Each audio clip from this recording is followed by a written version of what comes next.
Recording message गया है ना आप लोगों के पास? थोड़ा मुझे कंफर्म करो ना।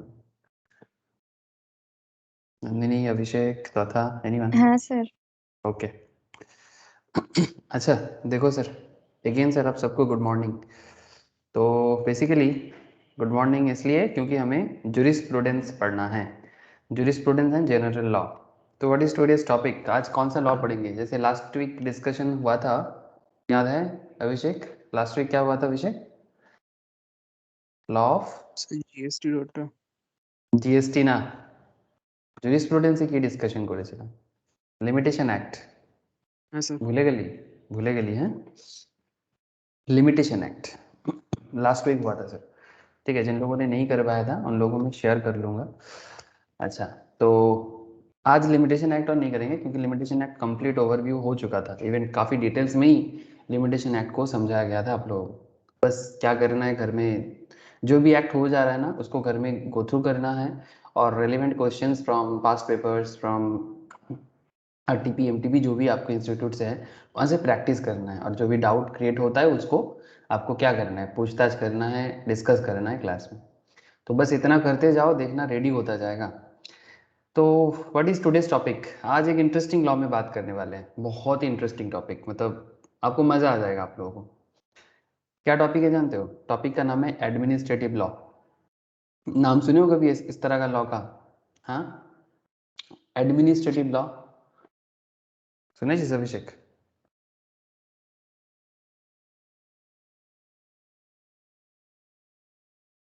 साउंड आसे तो क्लियरली साउंड आ रहा है ना आप लोगों को? बोलो सर। Nandini, sound clear? हाँ सर, क्लियर। ओके। तो basically jurisprudence and general law में आज हम लोग बात करने जा रहे हैं सर एडमिनिस्ट्रेटिव लॉ के ऊपर। अब ये एडमिनिस्ट्रेटिव लॉ जूरिस्प्रूडेंस में काफ़ी वाइटल माना जाता है, लेकिन ये एडमिनिस्ट्रेटिव लॉ है क्या? अगर मैं आपको इसके बारे में कुछ बात करूं तो एडमिनिस्ट्रेटिव लॉ एक ऐसा लॉ है, जैसे आप लोग आईएएस आईपीएस इस तरह का सुने हो। स्पेशली आईएएस के बारे में तो सुने होंगे, यूपीएससी क्रैक करके जो आईएएस के एग्ज़ाम देते हैं और आईएएस के एग्ज़ाम देने के बाद वो जो एडमिनिस्ट्रेशन संभालने का काम उन्हें मिलता है। हाँ सर, इंडियन एडमिनिस्ट्रेटिव सर्विस। ये तो सुने होंगे कि आईएएस का एग्ज़ाम क्रैक कर दिया। आप लोग भी कर सकते हो फ्यूचर में अगर आपको इच्छा है तो। चार्टर्ड कंप्लीट करने के बाद या सीएस के बाद आप चाहो तो जा सकते हो as per your interest. No, point is that ये जो भी आईएएस वगैरह बनते हैं ना, इनका काम होता है देश का एडमिनिस्ट्रेटिव को कंट्रोल करना। ठीक है, देश का जो एडमिनिस्ट्रेटिव एरिया है उसको कंट्रोल करना। और क्यों ये एडमिनिस्ट्रेटिव लॉ किसके लिए बनाया गया है सर? एडमिनिस्ट्रेटिव लॉ बनाया गया है पब्लिक के लिए, to control the public, to manage the public. Control नहीं बोलेंगे, अच्छा मतलब अच्छा रहेगा कि अगर मैनेज द पब्लिक, मतलब ये जो हम आम जनता है ना सर, हमें मैनेज करना है। तो हमें मैनेज करने के लिए एडमिनिस्ट्रेशंस में कुछ ऑफिसर्स को डाला जाता है। लेकिन सिर्फ ऑफिसर्स तो सर जस्ट मतलब एक बॉडी का पार्ट होता है जिनके पास कुछ कुछ पावर उनके पास होते हैं और उस पावर के थ्रू से, लेकिन उसके लिए एक ऑथोरिटी बनाया गया है, डिफरेंट ऑथोरिटी है हमारे देश में। मैं कुछ एग्जांपल्स अभी आपको प्रोवाइड करूंगा तो आपको आइडिया लगेगा कि ये एडमिनिस्ट्रेटिव लॉ कैसे काम करते हैं। ठीक है, बहुत इंटरेस्टिंग एरिया है। मतलब ये आईएएस बनने के बाद लोगों को क्या करना पड़ता है इसका भी आपको आइडिया लग जाएगा। जैसे एक सिंपल कुछ एग्जाम्पल के तौर पर अगर मैं आपको बताऊं, जैसे अगर आप लोग नाम सुने होंगे इनकम टैक्स अथॉरिटी का, है ना, इनकम टैक्स एपेलेट ट्राइब्यूनल का, है ना, सुने होगी नहीं? जैसे आई टेट के नाम से जाना जाता है। फिर आपका कस्टम्स का भी ऐसे अथॉरिटी है। ठीक है।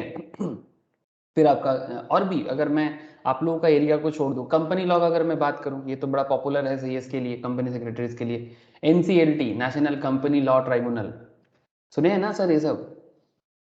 अरे एनसीएलटी। Good morning sir. हाँ गुड मॉर्निंग संपद। ठीक है, एनसीएलटी। फिर अगर मैं थोड़ा सा company law, income tax appellate tribunal से थोड़ा सा हट के बात करूं तो एक अथॉरिटी आता है जिसका नाम है आपका एनजीटी। ऐसे और भी है बहुत सारे। एनजीटी मतलब नेशनल ग्रीन लॉ ट्राइब्यूनल। ठीक है, मतलब जो देश का जो एनवायरमेंटल एरिया को लेके काम करते हैं कि देश का एनवायरनमेंट सही रहे, नदी समुंदर सब एकदम प्रॉपर एनवायरनमेंट मेंटेन रहे, तो ये सबको देखभाल करना है। लेकिन ये जो एडमिनिस्ट्रेटिव लॉ है इसमें अगर मैं आपको इन सिंपल तरीके से दो तीन बात करूं तो कहने का मतलब कुछ ऐसा है कि एडमिनिस्ट्रेटिव लॉ बनाया गया, कुछ अथॉरिटी किसी को दिया गया, किसी ऑफिसर्स को बनाया गया जो बेसिकली पब्लिक को मैनेज करेगा। बहुत सारी चीज़ लिखाने वाला हूँ, तो नोट रेडी रखना सर, मैं आपको अभी बताऊंगा। तो कहने का मतलब ये है कि जो अथॉरिटी बनाया गया है एडमिनिस्ट्रेशन में, वो किस तरह से पब्लिक को मैनेज करने में हेल्प करता है, पूरा देश को चलाने में हेल्प करता है। जस्ट लाइक जैसे हम लोगों का घर चलते हैं ना, हम लोगों के घर में भी कुछ रूल्स रेगुलेशंस होते हैं एडमिनिस्ट्रेशन का, होता है कि नहीं होता? जैसे मानो कि आपका घर का कुछ रूल्स है, ठीक है, कुछ रेगुलेशंस है, मतलब एडमिनिस्ट्रेशन है। जैसे नॉर्मली घर एडमिनिस्ट्रेशन किसके ऊपर होता है? मतलब घर में एक ओवरऑल एडमिनिस्ट्रेशन किसी के पास होता है और उसको कंट्रोल करने में कोई होता है। जैसे मुझे जितना नॉर्मल पता है इंडियन सोसाइटी में, मतलब घर का जो एडमिनिस्ट्रेशन पावर है वो पापा के पास है। पापा बता के जाता है कि भाई क्या करना है क्या नहीं, और माँ का काम होता है उसको मैनेज करना। मतलब ऑफिसर्स जो एग्जीक्यूटिव लेवल में होते हैं, तो ऐसे क्या होता है ना, कई बार ऐसे होते हैं कि अगर जैसे बचपन लेवल में, मतलब छोटा उम्र में क्या होता है कि अगर आप कुछ गलती करते हो, सपोज से फॉर एग्जांपल, जैसे मेरे को याद है बचपन में, मुझे याद है कि अगर घर से शाम के बाद नहीं निकल सकते, कहीं पर अड्डाबाजी नहीं कर सकते। Even up to 10th standard तक ऐसे रूल्स रेगुलेशन होता था कि जब तक 10th ना पास करो, कम से कम 7 बजे के बाद तो आप बाहर टहल नहीं सकते। ऐसा रूल्स आप लोगों के साथ भी हुआ होगा? अरे, लड़की लोगों के लिए तो होता ही है बट लड़का लोगों के लिए भी इस तरह का रूल्स रखा जाता है कि भाई 7 बजे के बाद बाहर क्या कर रहे थे। ऐसा हुआ है कि नहीं हुआ है? बोलो ना। एडमिनिस्ट्रेशन समझाने की कोशिश कर रहा है कि मतलब मैनेज, जैसे घर में पापा मैनेज करते हैं, माँ मैनेज करते हैं, जस्ट लाइक दैट, ठीक है। कि सिमिलर वे में हमारे देश में ये जो पब्लिक है ना एट लार्ज, इनको मैनेज करने के लिए अथॉरिटी बनाएगी, और ये एडमिनिस्ट्रेटिव लॉ के थ्रू से हम सबको मैनेज करेगा। लेकिन इनके पास कुछ पावर इनको भी दिया गया है, लेकिन ऐसा नहीं कि पब्लिक के पास पावर नहीं है, पब्लिक के पास भी पावर है। तो ये एडमिनिस्ट्रेटिव लॉ में आपको दोनों चीज समझ में आएगा कि हो सकता है कि आईएएस वालों के पास या फिर जो मतलब रेस्पेक्टिव अथॉरिटी है उनके पास पावर है तो वो कुछ भी करेगा, नहीं।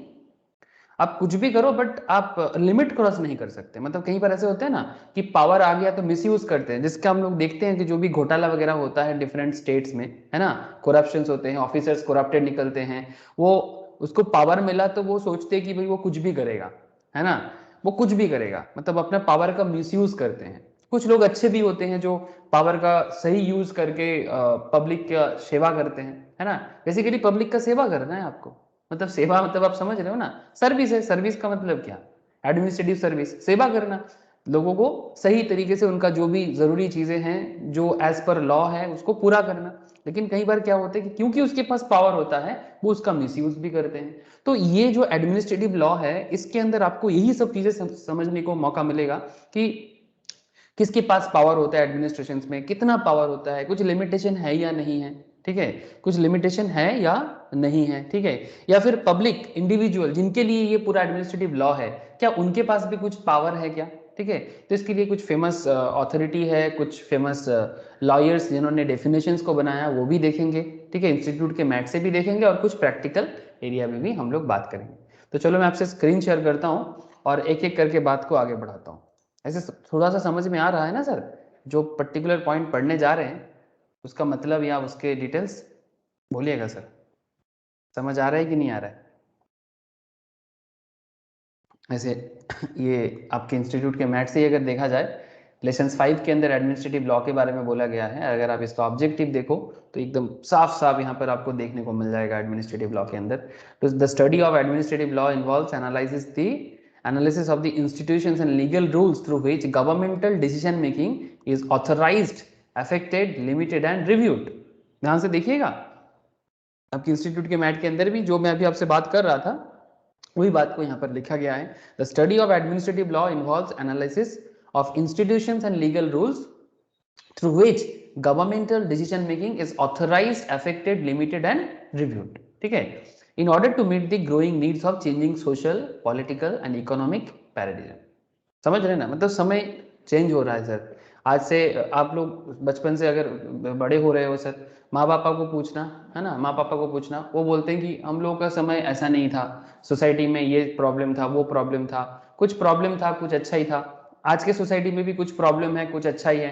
तो समय चेंज हो रहा है sir, needs of changing social, political and economic paradigm. तो समय के साथ साथ एडमिनिस्ट्रेशन वे में भी चेंजेस लाना पड़ता है। अगर समय 1970s का चल रहा था तो उस समय का सिस्टम अलग होता था। अभी 2022 हो गया सर, उसका आज का समय भी एक अलग लेवल ऑफ चेंजेस सोशल आज से आप देख रहे हो सर। आज से फिर से अभी तो कोरोना का माहौल है, ये भी एक एडमिनिस्ट्रेटिव एरिया है जो बेसिकली कोरोना सिचुएशंस में, कोविड सिचुएशंस में गाइडलाइंस प्रोवाइड किया। कल हम लोगों ने देखा हमारे स्टेट में, वेस्ट बंगाल में, even all over the India और भी काफी सारा स्टेट फिर से पार्शियल लॉकडाउन की तरफ डिक्लेरेशन किया ना आज से लॉकडाउन के बारे में, मतलब पार्शियल लॉकडाउन। क्या रे, आप लोगों के पास खबर है कि नहीं?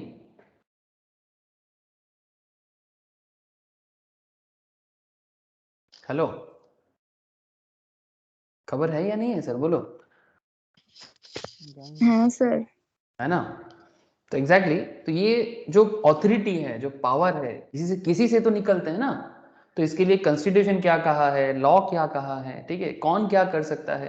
तो दैट इज एडमिनिस्ट्रेटिव क्या है, this is a branch of law, that is administrative law is necessary administrative law spreads into approximately every phase of modern life.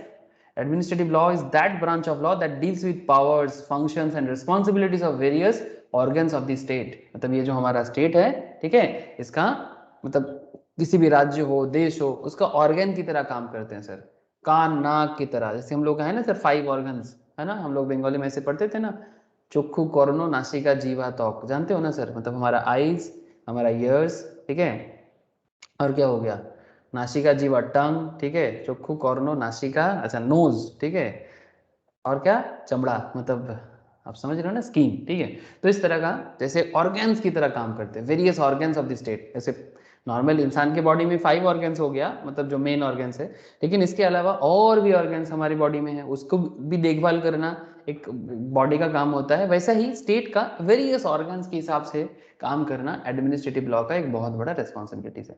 There is no single universal definition of administrative law, point to be noted. कोई बोलेगा sir administrative law का एक single definition बताओ, sir ऐसा कोई definition तो properly अभी तक नहीं मिला, because it means different things to different theorist. अलग अलग थ्योरिस्ट ने अलग अलग डेफिनेशन के बारे में बात किया, क्यों? वही ना सर, समय के साथ साथ, सिचुएशन के साथ साथ चीजें बदलते हैं, ठीक है। जो बात आज सही है शायद काल वो बात वो उतना सही नहीं निकलेगा, तो इसलिए एडमिनिस्ट्रेटिव लॉ भी ना थोड़ा सा चेंजेस होते रहते हैं। Study of this particular administrative law, इससे आपको ये समझ आ जाएगा कि क्या क्या होता रहता है। एक काम करते हैं सर, एडमिनिस्ट्रेटिव लॉ में बहुत सारी चीजें आपको बताना है, तो मैं आपको कुछ एग्जांपल के तौर पे कुछ फैक्ट्स बताता हूँ कि ये एडमिनिस्ट्रेटिव लॉ एग्जैक्टली काम कैसे करते हैं। कुछ न्यूज आप देख सकते हो यहाँ पर, रिसेंट न्यूज है, ठीक है सर, ये जनवरी 2 का, मतलब कल का ही न्यूज है सर। क्या आप लोगों को दिखाई दे रहा है तो मुझे बताइएगा सर कि दिख रहा है कि नहीं। इकोनॉमिक टाइम्स में ये न्यूज आपको दिखाई दे रहा है क्या? कल ही मैं थोड़ा गो थ्रू कर रहा था तो ये मुझे खबर आया। ये देखो क्या बताते हैं, National Green Tribunal resolve to address environmental disputes in 2021, ठीक है। तो इसका सिनॉप्सिस अगर देखते हैं, expressing dissatisfaction over the cleaning of Ganga, the NGT said innocent citizens drink water of the river out of revenue without knowing the harmful contents, and the least expected from the authorities is to notify the extent of harmful contents at appropriate locations, observing that the challenge of cleaning Ganga remains in spite of monitoring for the last 36 years. The tribunal said time has come for accountability to be fixed for proper and timely utilization of funds allocated for the purpose. तो ये NGT कौन है?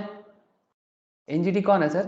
ये NGT national Green tribunal है, ठीक है, जो basically Bharat का, मैं आपको बोला ना, ऐसे मैं थोड़ा सा अलग लेवल में बोल रहा हूँ, ऐसे एज ए कंपनी सेक्रेटरीज शायद आप लोगों को एनजीटी जैसे चीजों के साथ काम करने का जरूरत नहीं है, but that is also administrative area of our country.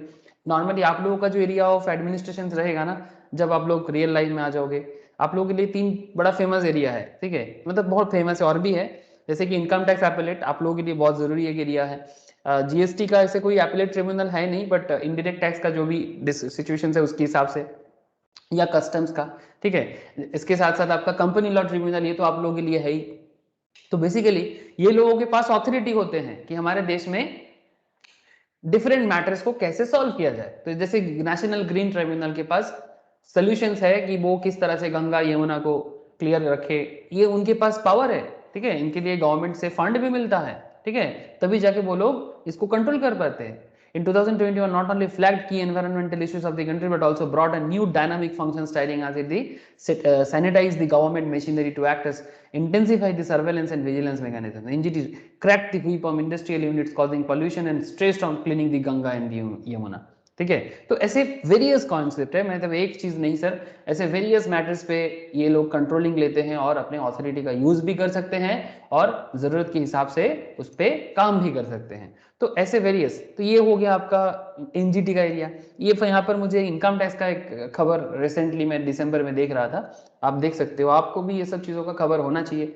ये आईटेट है सर, आईटेट, ठीक है, मतलब Central Board of Direct Tax का, Central Board of Direct Tax मतलब इनकम टैक्स अथॉरिटी, ठीक है सर, जो भारत में डायरेक्ट टैक्स को कंट्रोल करते हैं, आप लोग जानते होंगे, ठीक है। जैसे सीबीडीटी का जो एपेलेट ट्राइब्यूनल है that is ITAT, income tax appellate tribunal, ठीक है, या ट्रिब्यूनल जो भी आप बोलो। ITAT rates gold jewellery up to 500 grams of married women not to be added in taxable income, ठीक है। तो ऐसे इन्होंने बताया, ठीक है, किसने बताया, सीबीडीटी और एपेलेट ट्राइब्यूनल, 500 ग्राम सोना तक टैक्सेबल इनकम नहीं मानना चाहिए मैरिड वुमेन के लिए, ठीक है। तो यहाँ पर इसीलिए यहाँ पर बात चल रही है, देखो केस बना था, गोल्ड ज्वेलरी विद और without diamonds studded with presumed to be explained in the income tax matters provided total weight of jewelry is within the threshold of prescribed limit of CBDT, Central Board of Direct Tax instruction.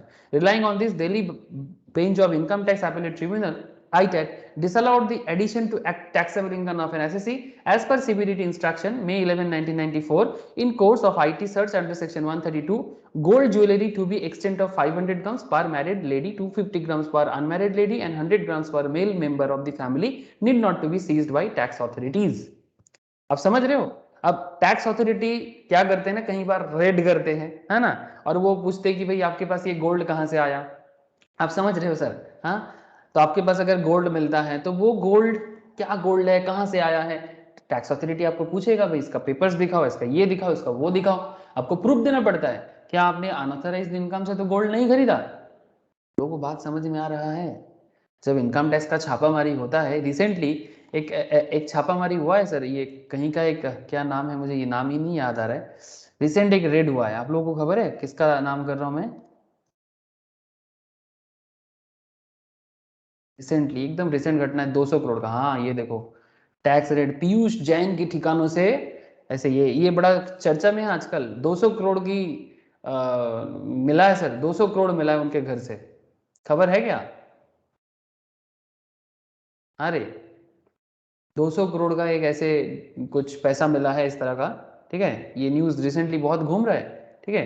तो basically point यही है कि जब इस तरह का red income tax वाले करते हैं तो वहां पर वो बहुत बार कैसे क्या करता है ना सर, कि कभी कभी अननेसेसरी भी बात हो जाता है, तो इसीलिए वो आप अपील भी कर सकते हो कि भाई मेरे पास जो गहना है, जैसे अगर कोई मैरिड लेडी है तो कितना सोना उसके पास नॉर्मली रह सकता है जिसको इनकम टैक्स डिपार्टमेंट सीज नहीं कर सकता, तो इसके बारे में आप अपील कर सकते हो। इनकम टैक्स वाले भी, मतलब अपीलेट ट्राइब्यूनल भी उसको देखता है, उसके बारे में पावर है उनके पास, फिर वो बताते हैं कि भाई कितना सोना कोई रख सकता है। जैसे कि आपने देखा कि अगर मैरिड वुमेन होगा तो 500 ग्राम, अनमैरिड होगा तो 250 ग्राम, ठीक है, अगर अनमैरिड कोई भी मेल मेंबर्स चाहे मैरिड हो अनमैरिड हो 100 ग्राम तक सोना अपने पास रख सकता है, तो उसमें कोई इनकम टैक्स सीज नहीं करेगा। ऐसा न्यूज मिल रहा था सर हम लोगों को, दिसंबर 28 का ही न्यूज था, सीबीडीटी का इनकम टैक्स अपीलेट ट्राइब्यूनल की तरफ से ये नॉर्मल कॉन्सेप्ट आया था।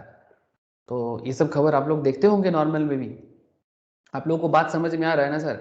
तो ऐसे डिफरेंट एडमिनिस्ट्रेटिव पावर होता है सर, डिफरेंट एडमिनिस्ट्रेटिव पावर होता है जो हमें एडमिनिस्ट्रेटिव लॉ बेसिकली समझाते हैं, ठीक है। अब आपको मुझे ना बस एक बार ये पूछना है कि क्या आप लोग समझ पा रहे हो ना कि ये एडमिनिस्ट्रेटिव लॉ का एरिया ऑफ यूज, मुझे प्लीज इतना बता दो, इसके बाद मैं आपको एक एक करके किस तरह से एडमिनिस्ट्रेटिव लॉ को प्रिपेयर करना है और इसका एक समरी बनाते हैं सर, ठीक है। जैसे हम लोग हमेशा अभी क्या कर रहे हैं, हर चीज का समरी या ओवरव्यू देख रहे हैं, तो वही समरी या ओवरव्यू पहले देखेंगे, उसके बाद धीरे धीरे इस चैप्टर के ऊपर क्या क्वेश्चंस आ सकता है, उसमें क्या कैसे आंसर लिखना है, वो सभी चीज बाद में करेंगे, लेकिन उससे पहले एटलीस्ट चैप्टर क्या है, उसका समरी क्या है, वो पहले देखना जरूरी है।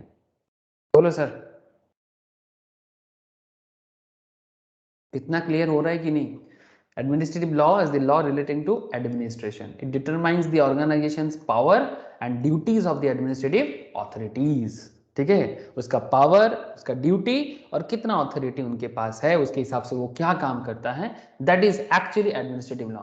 ऐसे तो इसका प्रॉपर डेफिनेशन बहुत मुश्किल है, ठीक है, बट फिर भी कुछ फेमस लॉयर्स जो बेसिकली कॉन्स्टिट्यूशन फॉर्मेशंस पे काम करते हैं, जैसे हमारे देश में ब्रिटिश पीरियड में ही तो कॉन्स्टिट्यूशन के बारे में डिस्कशन मतलब ऑलरेडी वो लोग फॉर्म किया था, फिर बाद में हम लोगों ने किया। तो ऐसे कुछ फेमस इंसान हैं जिन्होंने बहुत सारे बातें किए हैं, इनके बारे में भी जानना जरूरी है, ठीक है। जैसे कुछ इंसान है जैसे कि मानो डाइसे, ठीक है, एल्बर्ट वेन डाइसे, ठीक है, ऐसे अमेरिकन लीगल स्कॉलर्स, इन्होंने भी बताया, केनेथ कल्फ डेविस, ठीक है। ऐसे लोगों का क्या कॉन्सेप्ट है, क्या एडमिनिस्ट्रेटिव लॉ के ऊपर क्या राय है, वो जानना भी जरूरी है। इनके बारे में भी जानेंगे सर, आइवोर जेनिंग्स, ठीक है, ये क्या कहता है एडमिनिस्ट्रेटिव लॉ के बारे में। तो ऐसे डिफरेंट फेमस लॉयर्स बोल सकते हो, स्कॉलर्स बोल सकते हो, जिन्होंने डिफरेंट बड़े बड़े कंट्रीज में कॉन्स्टिट्यूशनल लेवल में काम किया है। इनका क्या मानना है, एडमिनिस्ट्रेटिव लॉ को कैसे देखभाल करना चाहिए, क्या स्टेप्स होना चाहिए, ठीक है, जो ये लॉ में इसका नीड क्या है, इसका ऑब्जेक्टिव क्या है, ठीक है। जैसे हमारे देश में जो कॉन्स्टिट्यूशनल कॉन्सेप्ट है, मतलब ये जो एडमिनिस्ट्रेटिव पावर अगर सोर्स कहाँ से आया देखा जाए तो बेसिकली ये कॉन्स्टिट्यूशन ऑफ इंडिया से आया है। यहाँ पर कुछ एक्ट्स एंड स्टैट्यूट्स हैं, ऑर्डिनेंस है, एडमिनिस्ट्रेटिव डायरेक्शंस है, नोटिफिकेशंस है, सर्कुलर्स है, जिसके थ्रू से ये लॉ को हमारे देश में स्प्रेड किया जाता है और उसके ऊपर बेस करके जुडिशियल डिसीजंस भी होते हैं। जो अलग अलग केसेस बनता है वहां से जो डिसीजन होता है उसके ऊपर बेस करके धीरे धीरे एडमिनिस्ट्रेटिव लॉ स्प्रेड हो रहा है। और समय के साथ साथ आप जैसे देखा ना कि ये चेंजेस भी होता रहता है, बिकॉज सिचुएशंस क्या होता है ना, नीड के हिसाब से, social need, political need, economical need, उसके हिसाब से ये सब को चला जाता है। तो चलो सर एक काम करते हैं, समरी वाइज पूरा पॉइंट आउट करते हैं। नहीं तो था अभिषेक, प्लीज मुझे एक बार कंफर्म करिएगा सर कि क्या आप लोगों को क्लियर हो रहा है बात। हाँ सर। तो था ठीक है, तो था Yes, तो sir. শরীর খারাপ, ওকে, তোকে আমি বেশি ডিস্টার্ব করব না, ওকে, নো ইস্যুস।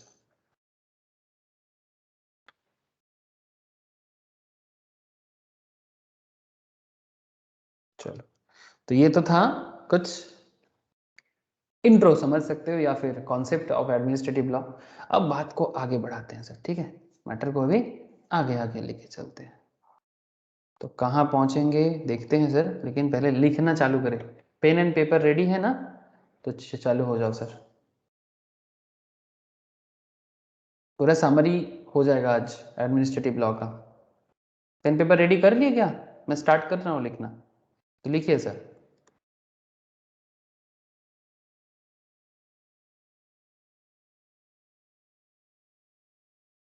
एडमिनिस्ट्रेटिव लॉ, अगर मैं इसको लिखते हुए भी समझाते हुए चलूंगा सर, एडमिनिस्ट्रेटिव लॉ में जैसे कि आपको मैंने एग्जाम्पल के तौर पे कुछ बताया, तो एग्जाम्पल के तौर पे आप ऐसे दो चार नाम आपके सामने मैं लिख सकता हूं, जैसे सेंट्रल बोर्ड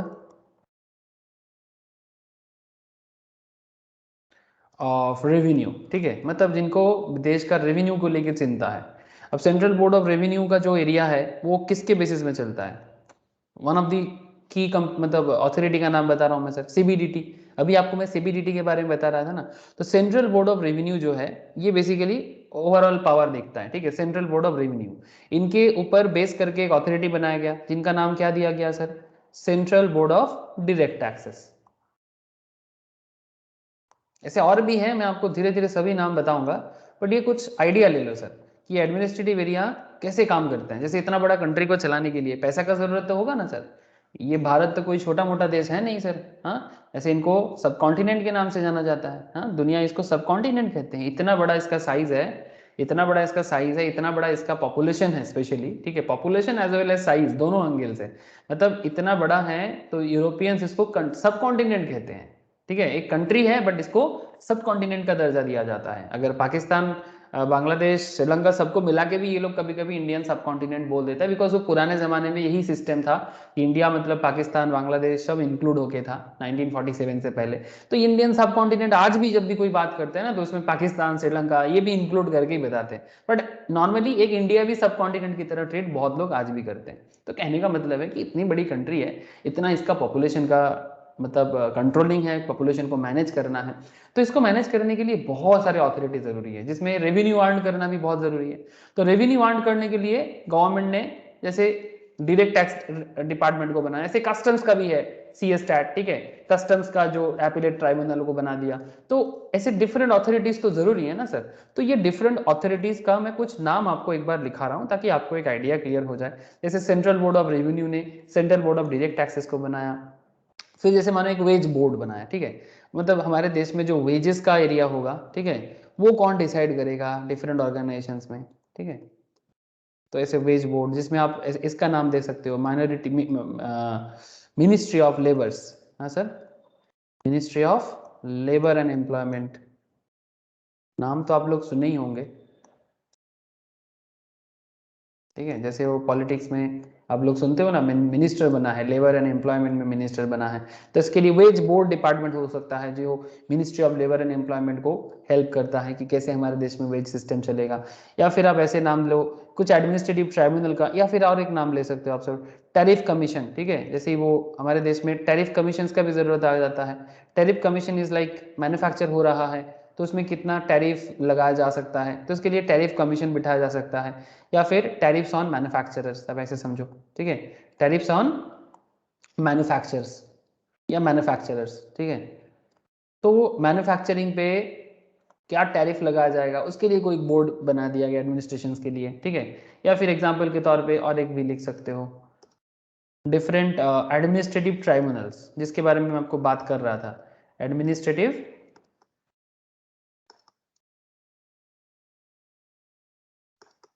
ट्राइब्यूनल्स, ठीक है। जिसमें आपको मैं स्टार्टिंग में बोला ना, आईटेट के बारे में बात किया, मतलब इनकम टैक्स अपीलेट ट्राइब्यूनल के बारे में बात किया है ना, इनकम टैक्स अपीलेट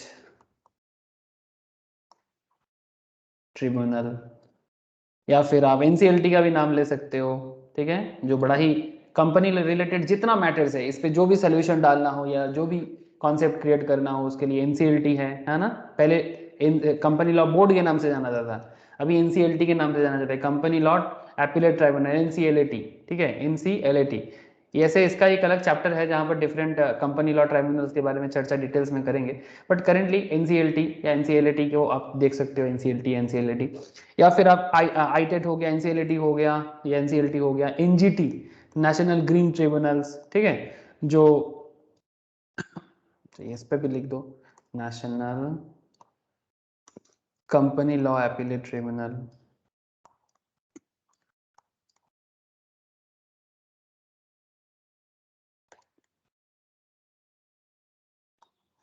या आप ऐसे लिखो नेशनल ग्रीन ट्राइब्यूनल,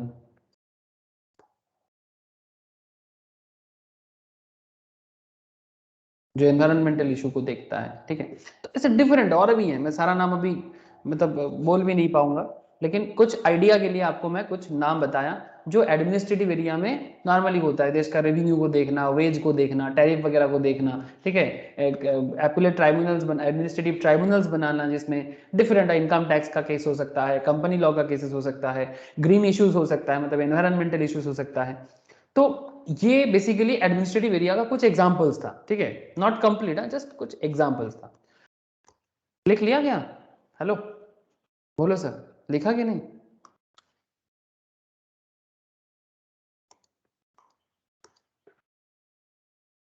लिखेंगे आप लोग, बोलो ना सर। हाँ सर। ओके,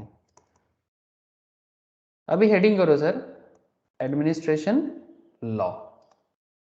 तीन सिंपल, एडमिनिस्ट्रेशन लॉ है क्या सर? इसमें लिख सकते हैं आप, it's a branch of public law, तो ब्रांच ऑफ पब्लिक लॉ। जैसे आप लोगों ने इससे पहले जो टॉपिक हम लोगों ने कवर किया, आप लोगों ने देखा sir, penal code, criminal procedure, civil procedure, तो उसका एक अलग एरिया है, ठीक है। जैसे सिविल प्रोसीडियर को कंट्रोल करते हैं, क्रिमिनल प्रोसीडियर को कंट्रोल करते हैं, ठीक है, वो एक अलग जुडिशियरी है। ये ब्रांच ऑफ पब्लिक लॉ है, ठीक है, ये अलग जुडिशियरी है।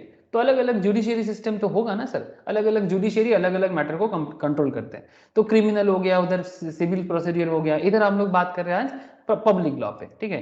ये पब्लिक को मेंटेन करने का, पब्लिक को मैनेज करने का एक लॉ है। तो ये ब्रांच ऑफ पब्लिक लॉ है। ये क्या मैनेज करता है? तो एडमिनिस्ट्रेशन लॉ ये डील्स विथ, मतलब किस चीज को डील करता है?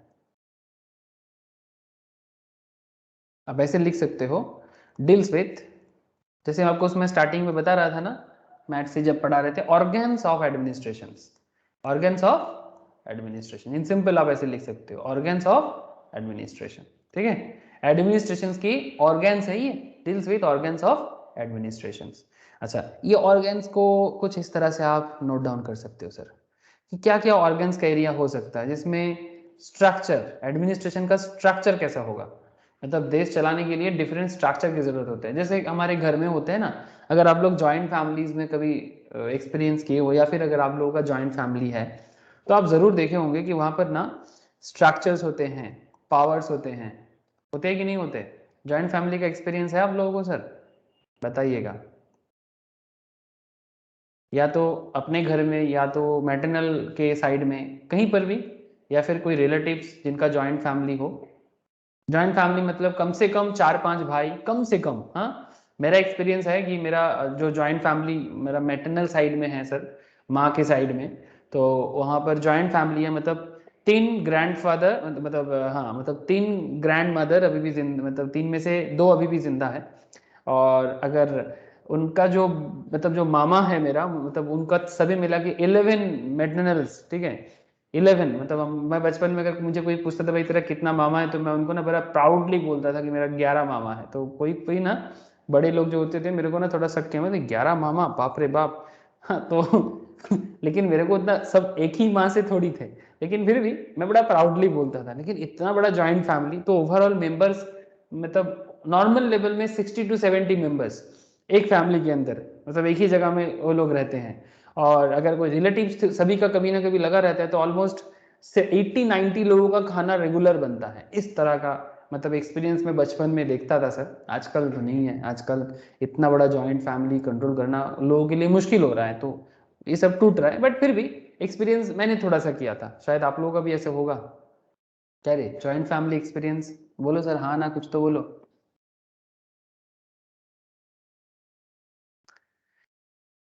আছে নাকি কারো? ऐसे तौथा तो जॉइंट फैमिली है, तौथा है सर, सही तो? हमारी तो आज है। यस, तौथा खुद जॉइंट फैमिली में है। रोशनी आज नहीं है, रोशनी का भी जॉइंट फैमिली है, मैंने जितना सुना। अच्छा, तो बेसिकली स्ट्रक्चर्स, पावर्स, फंक्शंस, ये ना जॉइंट फैमिली में ना एकदम क्लियर कट होता है कि हमारा फैमिली कैसे चलेगा, किसके हाथ में क्या पावर रहेगा। जैसे अगर बिजनेस है फैमिली का, तो वो बिजनेस को कौन संभालेगा, ठीक है। बिजनेस में कोई तो एक हेड होगा ना सर, जिसको हम लोग जॉइंट फैमिली को हम लोग इनकम टैक्स में भी एक नाम देते हैं। क्या नाम से जानते हैं सर जॉइंट फैमिली को? HUF के नाम से जानते हैं ना। तो एग्जैक्टली अब ये वहां पर होता है कि भाई बिजनेस का एरिया किसी का, घर को कंट्रोल करने के लिए एक अलग से किसी ना किसी के पास एक घर का पावर रहेगा कि भाई घर में कुछ भी काम होगा उसको पूछना है, बिजनेस में कुछ भी होगा उसको पूछना है, ठीक है। घर में बच्चे लोग जितना है, इनका देखभाल करने के लिए भी किसी ना किसी के पास कुछ ना कुछ पावर दिया जाता है, ठीक है। जो भी घर के औरत है उनका क्या पावर है, कोई किचन संभालेगा, कोई बाहर का काम करेगा। अगर इतना बड़ा फैमिलीज होता है ना, तो normally in our Indian culture गाय भैंस जरूर होता है सर, है ना, दूध वगैरह के लिए, क्योंकि इतना बड़ा फैमिली को दूध भी पिलाना होता है, बच्चे बहुत सारे होते हैं, तो उनके लिए बाहर में एक अलग से ग्वाल होता है, मतलब जिसमें कैटल को रखा जाता है, ठीक है। तो वो उनका एक अलग जिम्मेदारी होते हैं। खेती वगैरह भी होता है, मतलब एग्रीकल्चर भी संभाला जाता है, उसके लिए एक एग्रीकल्चर के लिए अलग किसी को मेंटेन करना पड़ेगा। घर में जितना एग्रीकल्चर रिलेटेड मैटर होगा उसको आपको देखना है। घर में रेगुलर बाजार क्या होगा, मतलब खाने के लिए क्या होगा, रिलेटिव्स को कैसे मेंटेन करना है। डिफरेंट लोगों का डिफरेंट कॉन्सेप्ट आ जाता है सर, ठीक है। It's like joint family manage करना सीख गया मतलब देश को मैनेज करना सीख गए। क्या बात करते हो? यस सर, ये बहुत खराब है आज के डेट में कि जॉइंट फैमिली टूट रहा है। हम लोग बहुत ज्यादा न्यूक्लियर फैमिली पे विश्वास करने लगे हैं। कोई बोलेगा सर कोई उपाय तो नहीं है, हाँ सर मैं भी मानता हूं उपाय नहीं हो रहा है, बट करना चाहिए सर। जॉइंट फैमिली का ताकत बहुत होता है। ऐसे देखो ना, कंट्री में भी, कंट्री अगर ज्वाइंटली ना चले, मुश्किल है ना सर। सब कोई अगर मतलब जब एक कंट्री को डेवलप करना हो ना, तो सभी का ना एक मतलब इंक्लूजन बहुत जरूरी है। हमारे देश में पॉलिटिक्स में क्या प्रॉब्लम है, सब एक दूसरे को मतलब नीचे दिखाने में ज्यादा टाइम लगा देते हैं। मैं अगर पॉलिटिकल पार्टीज का भी बात करूं, सर ये तो होना ही चाहिए ना, हाँ सर ऑब्वियसली होना चाहिए, पॉलिटिकल पार्टीज में डिफरेंट ओपिनियंस होना चाहिए। बट जब एक सही चीज का होता है ना, तो कम से कम उसमें ना सबका एक समर्थन होना जरूरी है। ऐसा नहीं कि हर बात में डिबेट लगा दे, है ना। हमारे देश में ऐसा होता है ना, कोई अगर अच्छा प्रपोजल्स भी होता है ना, सबको पता होता है। से फॉर एग्जाम्पल बीजेपी ने कुछ अच्छा बोला या बुरा बोला, ठीक है, या टीएमसी ने कुछ अच्छा बोला तो उसमें भी बीजेपी अगर नेगेटिव बोले, या फिर बीजेपी ने अच्छा बोला तो उसमें टीएमसी खराब बोले, या सीपीएम ने अच्छा बोला बट उसको क्रिटिसाइज, जबरदस्ती क्रिटिसाइज, मतलब नहीं होता। एक फैमिली की तरह भी कभी कभी देखना चाहिए कि भाई ठीक है हम लोग डिफरेंट ओपिनियंस रखते हैं, बट कम से कम जब बात कंट्री की हो तो उसमें एक प्रॉपर सोच रखें। हाँ आप बोलोगे सर अगेंस्ट भी तो बहुत जरूरी है, हाँ जरूरी है, अगेंस्ट तो होता है, जो कंट्री मजबूत होता है उसका ऑपोजिशन भी मजबूत होना चाहिए। अब सर कहना क्या चाहते हो? कुछ नहीं, बस मैं आपको कहना यह चाहता हूँ कि पॉलिटिकल लेवल में ये जो भी बातें होते हैं, ऐसे ही एडमिनिस्ट्रेशन लेवल में भी या जैसे फैमिली लेवल में भी ऐसे स्ट्रक्चर, पावर्स एंड फंक्शन को डिस्ट्रीब्यूट किया जाता है, ठीक है, कि भाई किसका क्या स्ट्रक्चर्स होगा, किसका क्या पावर्स होगा, किसका क्या फंक्शंस होगा, ठीक है। जैसे अगर मैं पावर्स का बात करूं, जैसे आप इसमें देख सकते हो, जैसे एनजीटी को कुछ पावर दिया गया, नेशनल ग्रीन ट्रिब्यूनल को, इनकम टैक्स अथॉरिटी वाले को, ठीक है, ऐसे डिफरेंट पावर सौंपा जाता है ना sir, that is power in country चलाने का पावर, कि भाई आप ग्रीन मैटर को देखो, कंट्री का गंगा यमुना खराब हो रहा है, यमुना तो सर नाली बन जा रहा है सर, गंगा का हालत तो ऐसा खराब हो रहा है डे बाई डे की, मतलब दूषण, मतलब पोल्यूशन तो मतलब लेवल क्रॉस कर रहा है गंगा का, है ना। कोई बोलता था कि एक जमाने में गंगा में हिलसा आता था, आजकल हिलसा आता ही नहीं है, मतलब आने तो बहुत दूर की बात, ऐसा है ना सर। तो एग्जैक्टली डिफरेंट कॉन्सेप्ट होता है कि भाई पावर को कैसे यूज करना है। अगर बात आ जाते हैं फंक्शन की, तो आप समझ रहे हो डिफरेंट फंक्शंस भी है, लेकिन सिर्फ स्ट्रक्चर, पावर और फंक्शन से ही नहीं बात बनता। इनको पावर तो दे दिया, लेकिन पावर में कुछ लिमिटेशन भी लगाया जाएगा, लिमिट्स ऑन पावर्स, समझ रहे हैं सर।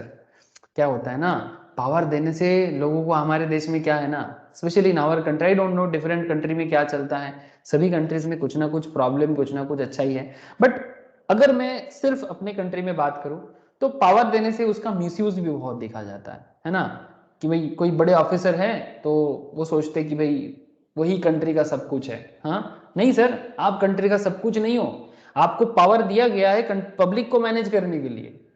अगर आप पावर का मिसयूज करके पब्लिक को ही अब्यूज करोगे तो फिर इतना पावर तो आपके पास नहीं है।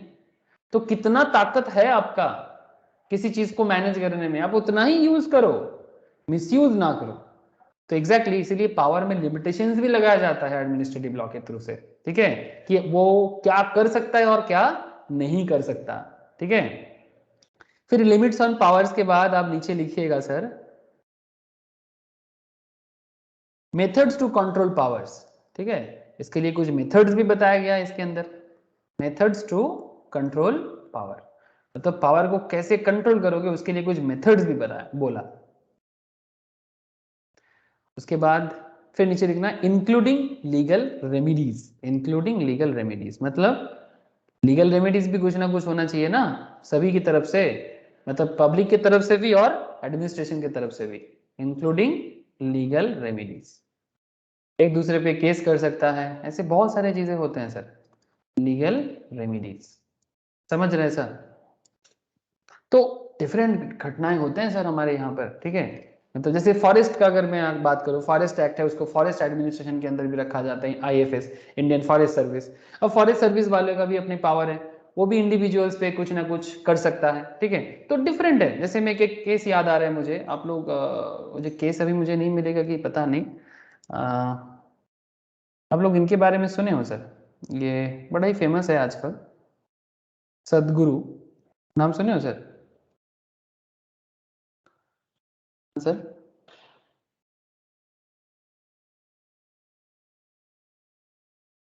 नाम सुने हो हम इनका, बोलो ना।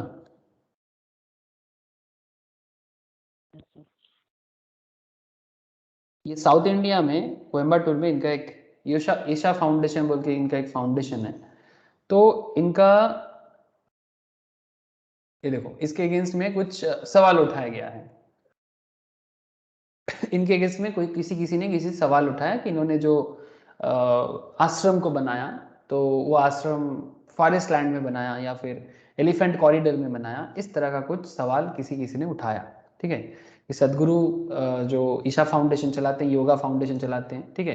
तो ये योगा फाउंडेशन जहाँ पर बिल्डअप हुआ है वो बेसिकली किसी का विलेज को ले लिया गया या फिर एलिफेंट कॉरिडोर को ले लिया गया, ठीक है। Sadhguru build his Isha empire illegally, ऐसे बहुत लोग इन पे आवाज उठाया, लेकिन सर प्रूव कुछ नहीं कर पाए अभी तक का जो केसेस है, ठीक है।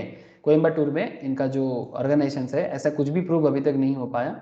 तो बहुत लोगों ने इनके ऊपर आरोप लगाया कि आरोप तो लगा सकते हैं, लेकिन इसके अगेंस्ट में इन्होंने भी लड़ाई लड़ा। अभी तक का जो सिचुएशन है मैं आपको बता रहा हूँ, इन्होंने लड़ाई लड़ा और प्रूफ भी है इनके पास गवर्नमेंट ऑफ तमिलनाडु की तरफ से कि जो लैंड है वो एकदम लीगली लिया गया लैंड है। ठीक है, जितना सारा लैंड इनके पास है, यहाँ पर पूरा केसेस है, आप चाहो तो थोड़ा बहुत रिसर्च कर सकते हो, जस्ट मैं आपको नॉलेज के लिए बता रहा हूँ। तो ये फॉरेस्ट लैंड है, किसी ने अगर वहां पर कुछ बनाया तो उनके अगेंस्ट में कोई केस कर दिया, लेकिन अभी उसको किस तरह से कंट्रोल किया जाएगा, ठीक है, वो कंट्रोलिंग भी कैसे होगा, वो भी अलग अलग मैटर पे देखा जाता है। ईशा फाउंडेशन, फ्लॉटेड नॉर्म्स, सीएजी, ठीक है। तो ऐसे डिफरेंट, ये आप देखे हो, ये इमेज जरूर देखे होंगे आप लोग, बहुत बड़े एक शिवा का शिव जी का एक मूर्ति है जहां पर लोग प्रेयर्स के लिए जाते हैं।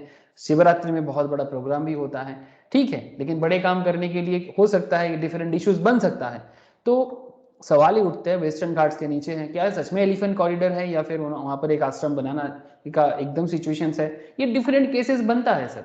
ठीक है, ऐसा ही एक केसेस मुझे याद आ रहा है, ये आपका और एक बहुत ही फेमस है सर, वो आर्ट ऑफ लिविंग के साथ भी ऐसा हुआ था। एक यमुना किनारे किनारे एक बहुत बड़ा प्रोग्राम बना था, तो वहां पर नदी को गंदा कर दिया था, ठीक है, तो उनके अगेंस्ट में एनजीटी ने केस कर दिया था। ठीक है, art of living NGT case, देखते हैं सर कुछ मिलता है कि नहीं, मे भी आपको पता हो, ये थोड़ा पुराना केस है। ये देखो, NGT hold Shri Shri Ravi Art of Living responsible for damage to Yamuna flood plains. ठीक है, अभी एनजीटी ने इनके अगेंस्ट में केस किया और 5 करोड़ की पेनल्टी का दावी किया गया था सर। ठीक है, मुझे जितना याद है 2017 का केस है। The national Green tribunal on Thursday held Shri Shri Ravishankar art of living, ऐसे बहुत ही अच्छा काम करते हैं सर, लेकिन देखो सर कभी कभार हो जाते हैं ना, अच्छा काम करते करते कुछ ना कुछ गड़बड़ या कुछ ना कुछ सिचुएशन क्रिएट हो सकता है। तो एनजीटी ने रविशंकर जी के ऊपर, मतलब उनका जो ऑर्गेनाइजेशन है आर्ट ऑफ लिविंग, उनके ऊपर डैमेज क्लेम किया यमुना फ्लड प्लेन्स पे एनवायरमेंटल प्रॉब्लम क्रिएट करने के लिए।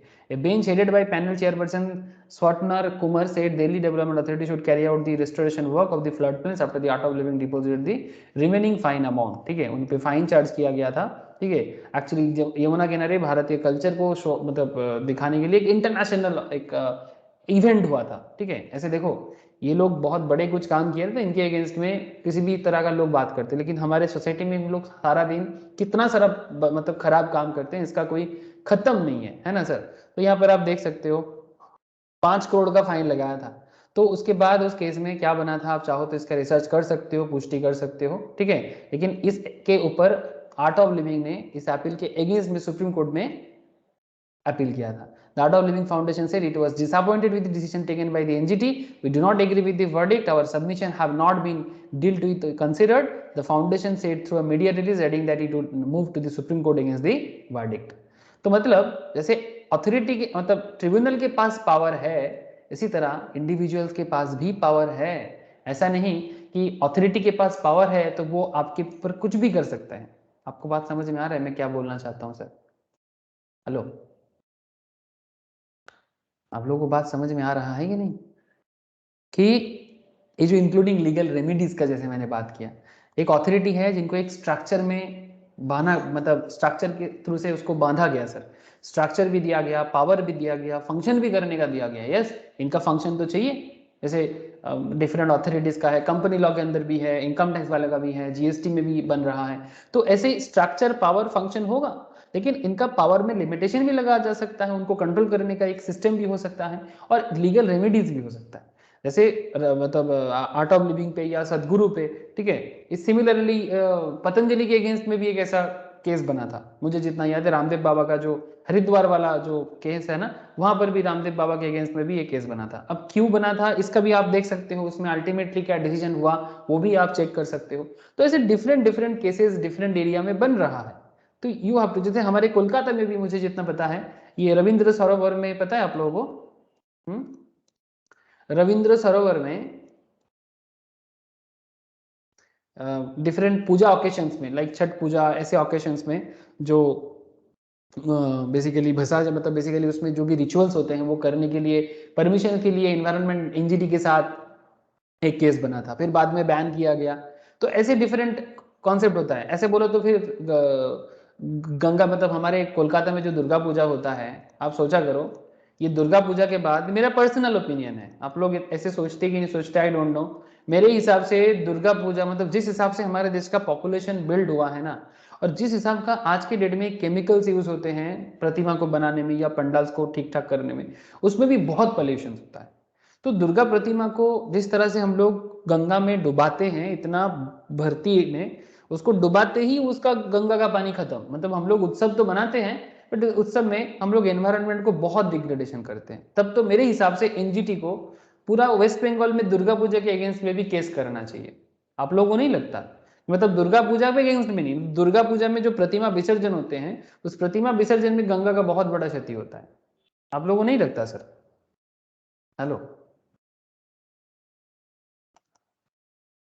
या फिर महाराष्ट्र में गणेश चतुर्थी के बाद गणेश विसर्जन में भी बहुत बड़ा एनवायरमेंटल पोल्यूशन होता है कि नहीं होता है? आप लोगों का क्या मानना? मैं तो जाके देखा सर, गंगा किनारे बहुत खराब हालत होता है गंगा का। तो गंगा बचाना ज्यादा जरूरी नहीं है? तो फिर ऐसा प्रतिमा क्यों नहीं बनाते जिसमें मतलब दिखावा कम हो, बस भक्ति हो, प्रतिमा पूजा भी हो जाए और प्रतिमा को डिसमेंटल मतलब उसको विसर्जन करने के अलग उपाय ढूंढा जाए, या फिर पूरा नेचुरल वे में उसको बनाया जाए ताकि। हाँ बोलो बोलो सर।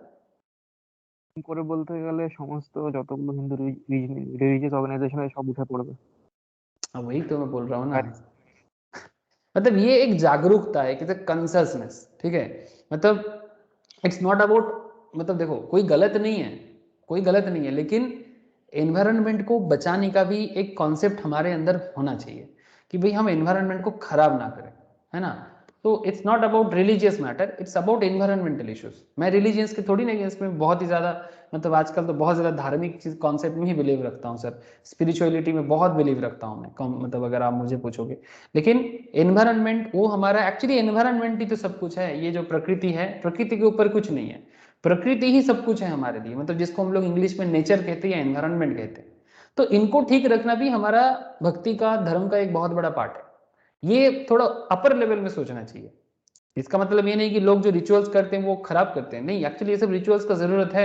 बट आजकल जैसे हर चीज में कॉस्मेटिक्स का यूज होता है, जो कॉस्मेटिक्स डेवलपमेंट का कॉन्सेप्ट होता है ना, उसमें एनवायरनमेंट बहुत डिग्रेड होता है, मतलब कुछ दूसरा वे में सोचना। जैसे आप लोग देखो ना, आजकल हम लोग जो कलर खेलते हैं ना, होली, जिसको हम लोग बसंत उत्सव भी बोलते हैं, है ना, होली, या फिर और भी नाम है सर उसका, होली बोलते हैं और क्या बोलते हैं,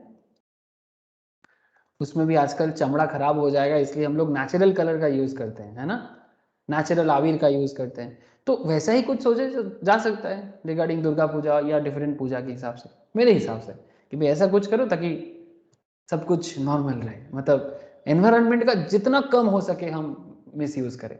जस्ट मेरा पर्सनल सोच था। बट मतलब एनजीटी जिस तरह से डिफरेंट ऑर्गेनाइजेशंस के साथ अपना पावर का इस्तेमाल करके उनको सही रास्ता दिखाना चाहता है, मेरे हिसाब से पॉलिटिकल लोग भी जिस तरह से पॉलिटिकल क्या बताऊं सर, मतलब जिस तरह से लोगों को जुगाड़ करते हैं उसमें भी बहुत खराब हालत होता है ना? तो मतलब कोई ऐसा नहीं कि सही काम कर रहा है, गलत तो बहुत लोग कर रहे हैं। अब बात करने जाएंगे तो मुद्दा एक के बाद एक आएगा, बट वही कंससनेस कि क्या सही और क्या गलत, इसका कॉन्सियसनेस होना बहुत जरूरी है। ओके, तो चलो हम लोग आगे का बात को बढ़ाते हैं। तो क्या क्या पॉइंट आ गया फटाक से एक बार बताता हूँ। Administration law, branch of public law, deals with organs of administration, structure, powers, functions पे बात करते हैं, बट पावर्स पे लिमिट भी लगाया जाता है। मेथड्स टू कंट्रोल पावर्स भी हमें जानना पड़ेगा, एंड इंक्लूडिंग लीगल रेमिडीज। जैसे आपने देखा कि किस तरह से आर्ट ऑफ लिविंग ने या सदगुरु ने अपील किया। ऐसे सदगुरु का केस इतना बड़ा नहीं बना तमिलनाडु गवर्नमेंट, बट ये यमुना किनारे आर्ट ऑफ लिविंग का केस बहुत ही बड़ा केस बना था। तो ऐसे केसेस बनता है और ये सब खत्म नहीं होता। ओके, आगे बढ़ते हैं सर, और भी पॉइंट्स है, लिखना चाहिए। अगेन हेडिंग कीजिएगा। अब कुछ फेमस लॉयर्स का, जैसे हमने देखा एकदम इंस्टीट्यूट के मैट में भी, डिफरेंट डिफरेंट स्कॉलर्स ने डिफरेंट काइंड ऑफ डेफिनेशंस दिया सर, ठीक है, अलग अलग लेवल में बताया, लेकिन हाँ सबका अल्टीमेट ऑब्जेक्टिव वही है कि एडमिनिस्ट्रेटिव लॉ को एक सही तरीके से बनाना है। तो हम लोग थोड़ा सा ये एल्बर्ट वेन डाइसे, इन्होंने क्या कहा, ब्रिटिश कॉन्स्टिट्यूशनल स्कॉलर्स, इनका सोच को थोड़ा सा देखते हैं, ठीक है। इनका सोच क्या था रिगार्डिंग एडमिनिस्ट्रेटिव लॉ। तो अभी डिफरेंट स्कॉलर्स का सोच को लेके बात करेंगे सर, कि different thoughts of different scholars regarding administrative law, ठीक है। तो चलो देखते हैं कि स्कॉलर्स का क्या कहना है। हेडिंग लीजिएगा, according to Albert Venn Dicey, British constitutional scholar,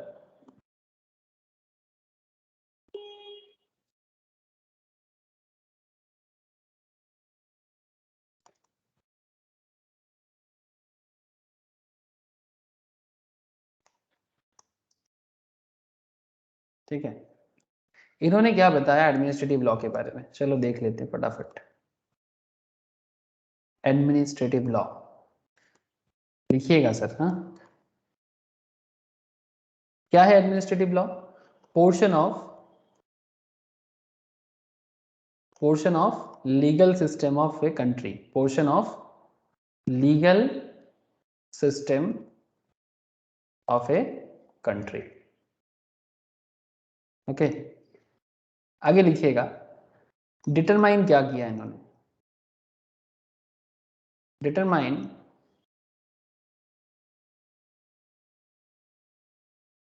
determine पे लिखिए point A, all state officials, ठीक है, ऑल स्टेट ऑफिशियल्स,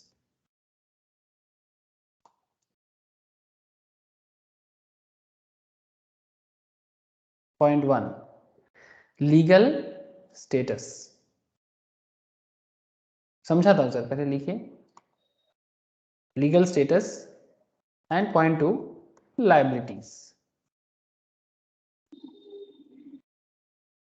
ठीक है। फिर आ जाइए, तब ये ऑल स्टेट ऑफिशियल्स के बारे में बात चल रही है, मतलब क्या क्या डिटरमाइन उन्होंने किया, all state officials, all private individuals. अब बात करेंगे सर प्राइवेट इंडिविजुअल्स पे। Point B, all private individuals,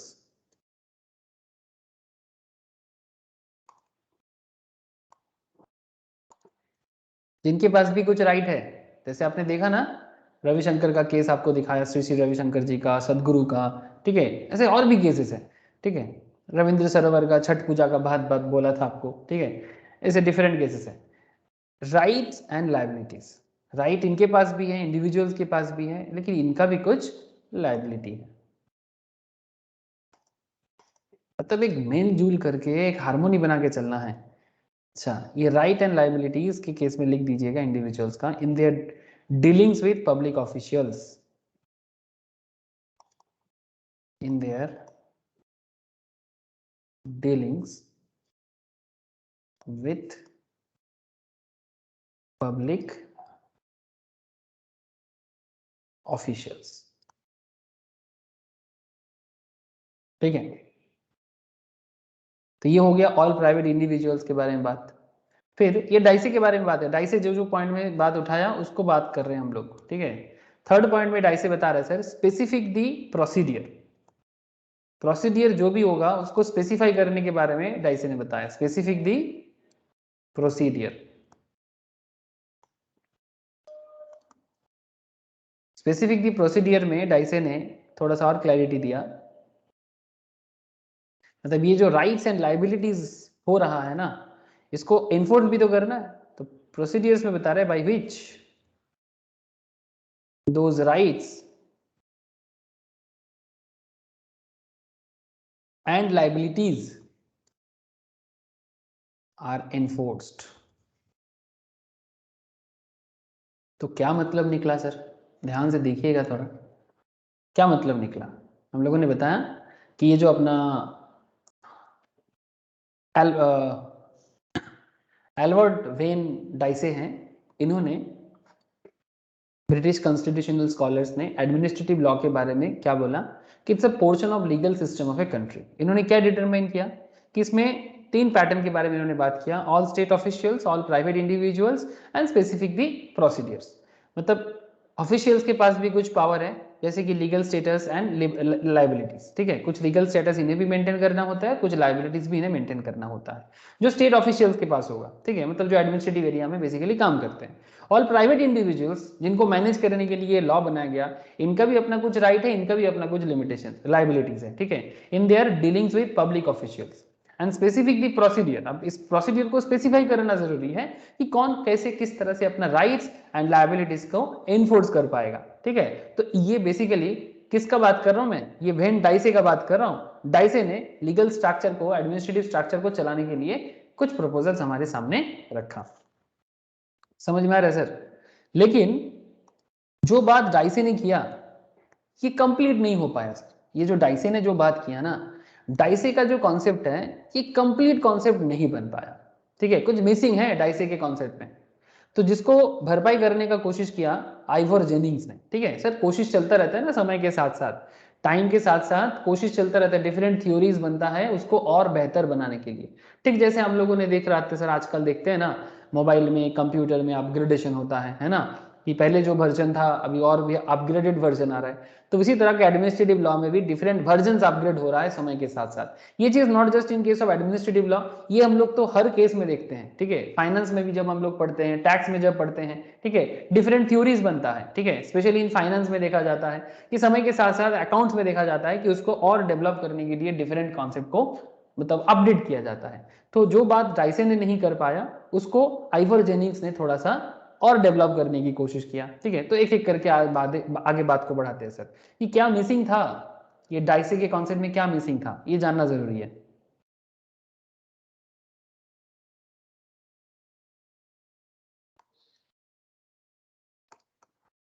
what was missing in Dicey definition, Dicey के डेफिनेशंस में क्या मिसिंग है, मतलब ये जो डेफिनेशन का हम लोगों ने एनालिसिस किया, इसमें क्या मिसिंग। डाइसे ने तो बताया सर सभी चीज, पब्लिक एंड प्राइवेट, मतलब public officials and private individuals कौन क्या कर सकता है, यस। बट जिन्होंने इनको क्रिटिसाइज किया उनका मानना है कि इनका डेफिनेशन नैरो है। क्रिटिसाइज तो चलेगा ना, healthy criticism is very important for all. तो नैरो डेफिनेशन है, तो बदले में एक्सक्लूड क्या हो गया, नैरो तो हुआ ठीक है, बट ऐसा क्या एक्सक्लूड कर दिया डाइसे ने, तो इसमें लिखना sir, excludes administrative authority. Public officials के बारे में बताया, प्राइवेट इंडिविजुअल्स के बारे में बताया, बट एडमिनिस्ट्रेटिव अथॉरिटी मिसिंग है। एडमिनिस्ट्रेटिव अथॉरिटी जो आज की डेट में बहुत जरूरी है, अथॉरिटी का क्या बात है, इसके बारे में प्रॉपरली कुछ बोला नहीं है। एडमिनिस्ट्रेटिव अथॉरिटी जिसमें आपको मैं समझा सकता हूं सर, सच एज, जैसे कि फॉर एग्जांपल लिख दो,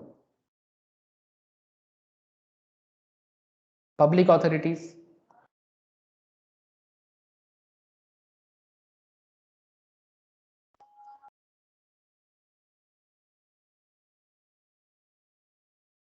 नेक्स्ट में लिख लीजिएगा पब्लिक अंडरटेकिंग्स, पब्लिक अंडरटेकिंग्स, इस तरह का जो ऑर्गेनाइजेशन से, अथॉरिटी से अंडरटेकिंग्स है, इनके बारे में डाइसे ने प्रॉपरली कुछ नहीं बताया, ठीक है। और नॉट जस्ट दैट, इनके पावर के बारे में भी एक्सक्लूजन हो गया कि इनका पावर क्या होगा, इनका फंक्शन क्या होगा, इनका प्रोसीडियर क्या होगा, ये एक्सक्लूड हो गया सर, किसमें, डाइसे के डेफिनेशन में। तो इसको थोड़ा सा भरपाई करने का कोशिश किसने किया सर, इसको भरपाई करने का कोशिश किया आइवर जेनिंग्स ने। सर आप लोगों को बात समझ में आ रहा है? जस्ट एक बार मुझे हाँ ना से बोल सकते हो सर।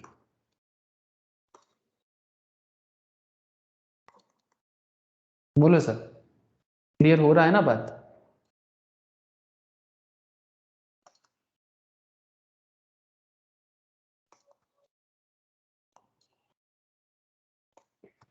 अभिषेक, नंदिनी, बोलो सर। तथा साउंड क्लियर है, मतलब मेरा आवाज आ रहा है क्या आप लोगों को?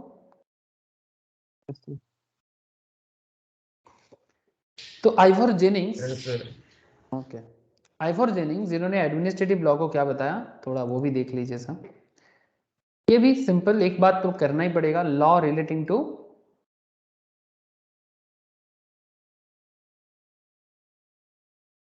एडमिनिस्ट्रेशन, है ना, law relating to administration. It determines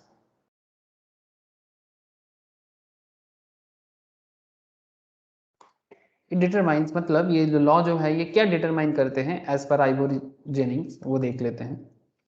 इनका भी सेम कहना है कि ये डिटरमाइन करते हैं ऑर्गेनाइजेशन. अच्छा,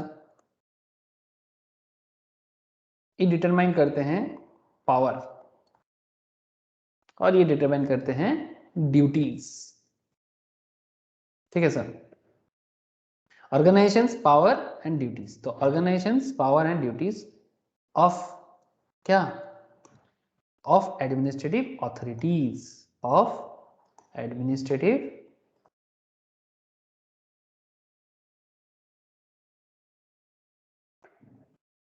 ऑथोरिटीज. मतलब एडमिनिस्ट्रेटिव ऑथोरिटीज का क्या ऑर्गेनाइजेशन होगा, उसका पावर क्या होगा, उसका ड्यूटी क्या होगा, इसके बारे में बात करते हैं आइवरी जेनिंग्स. तो ये डेफिनेशंस काफी वाइड हो गया ना कंपेयर टू डाइसे. तो ऐसे बोल सकते हैं it's a very wide wide view sir. तो इसलिए ऐसे भी बोला जाता है दिस डेफिनेशन इज, क्योंकि बहुत ज्यादा वाइड बात कर दिया इन्होंने, this definition is commonly accepted view, is a commonly accepted view. तो बड़ा पॉपुलर है ये व्यू, लेकिन इसमें भी कुछ प्रॉब्लम हो गया. लिख लिए तो बताइएगा.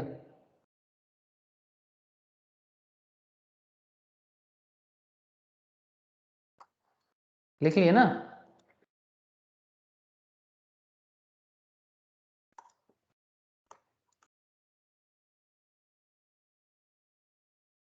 What was missing in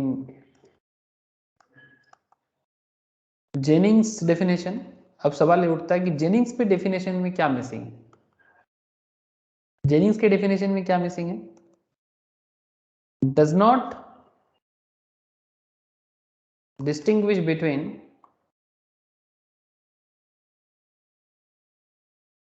लिखिएगा सर.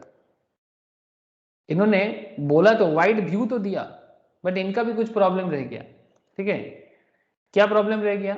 जैसे कि does not distinguish between administrative law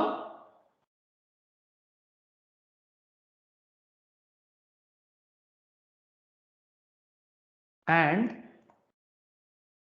constitution of India, constitutional law basically.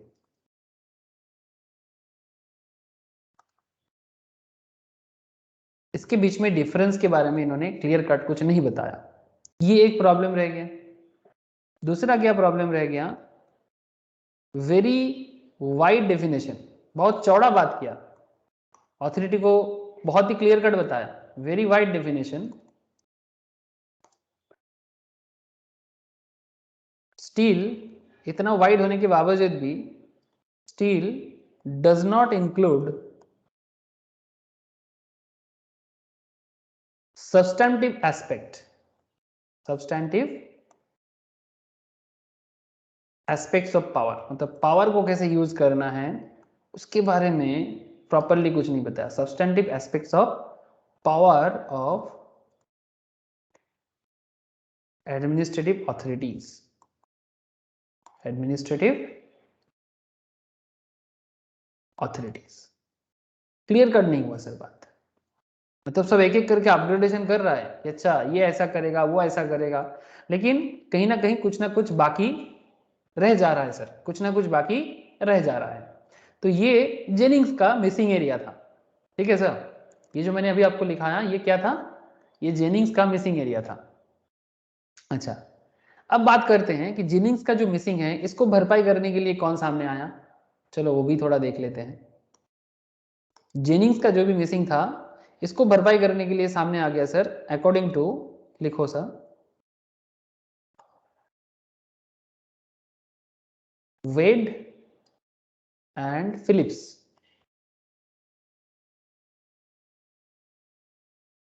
इन्होंने भी बताया yes, administrative law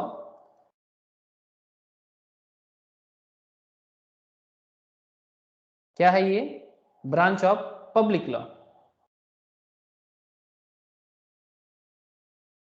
branch of public law, ठीक है, administrative law branch of public law है। यस, ये तो बार बार देख रहे हैं, यस समझ में आ गया।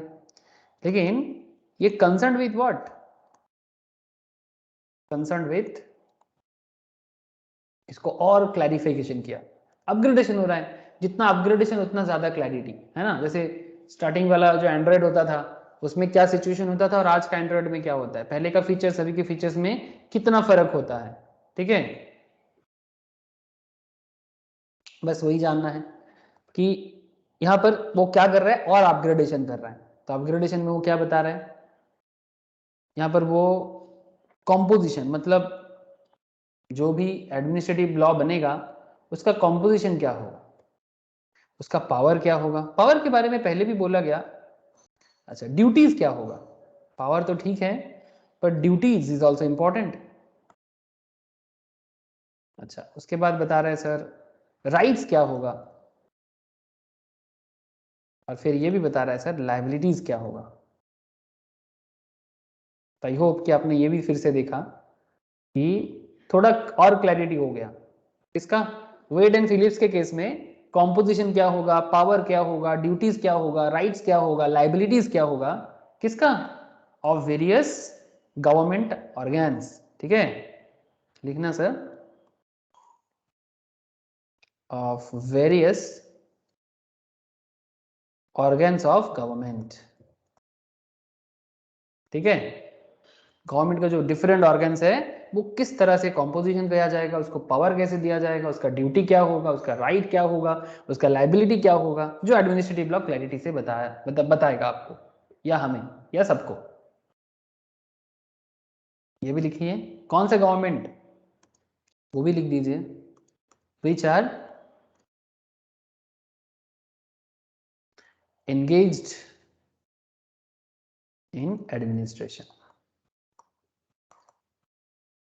जो एडमिनिस्ट्रेशन में एंगेज्ड है, ठीक है। बोलो सर, समझ आया यहाँ तक बात? कि अभिषेक बुझा गया, नंदिनी? Yes sir. हाँ सर। ओके, चौथा बोलते पारले बॉल, object of, sir okay, objective of administration law, objective of administration law, इसका ऑब्जेक्टिव क्या है वो भी थोड़ा देख लेते हैं समरी वाइज। बड़ा सिंपल बात है sir, to keep the powers of the government within their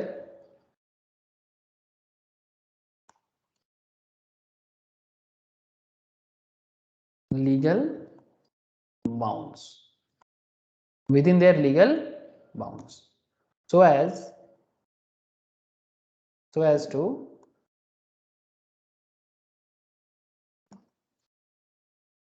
protect the citizen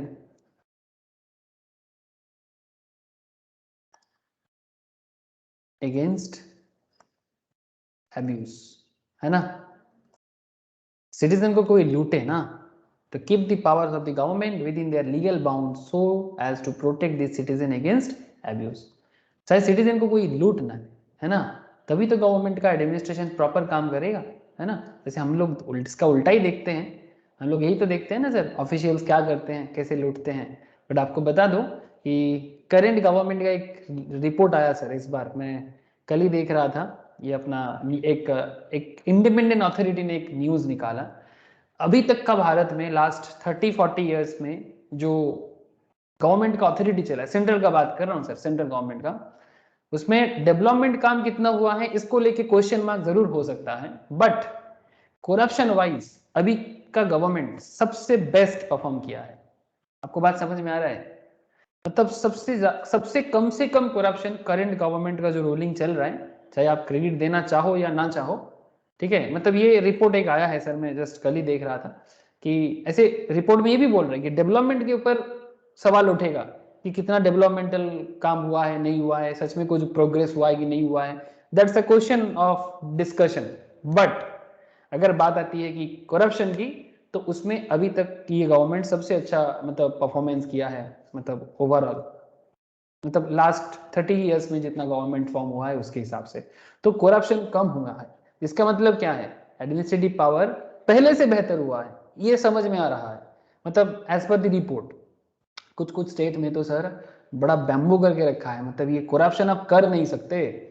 specially अगर मैं बात करूं तो इस मैटर में सबसे डेवलपमेंट अगर किसी स्टेट में किया है ना, क्योंकि जिसका एडमिनिस्ट्रेशन सबसे खराब था, तो मुझे एक स्टेट का नाम याद आ रहा है। क्या आप समझ गए मैं कौन से स्टेट के बारे में बात कर रहा हूँ? हाँ, आपको आइडिया लग रहा है मैं किस स्टेट के बारे में बात कर रहा हूँ? बहुत ही ज्यादा करप्शन चलता था, बट उस हिसाब से कंट्रोलिंग कंपेरेटिवली लास्ट 10-15 ईयर से बहुत बेहतर हुआ है। Any idea sir?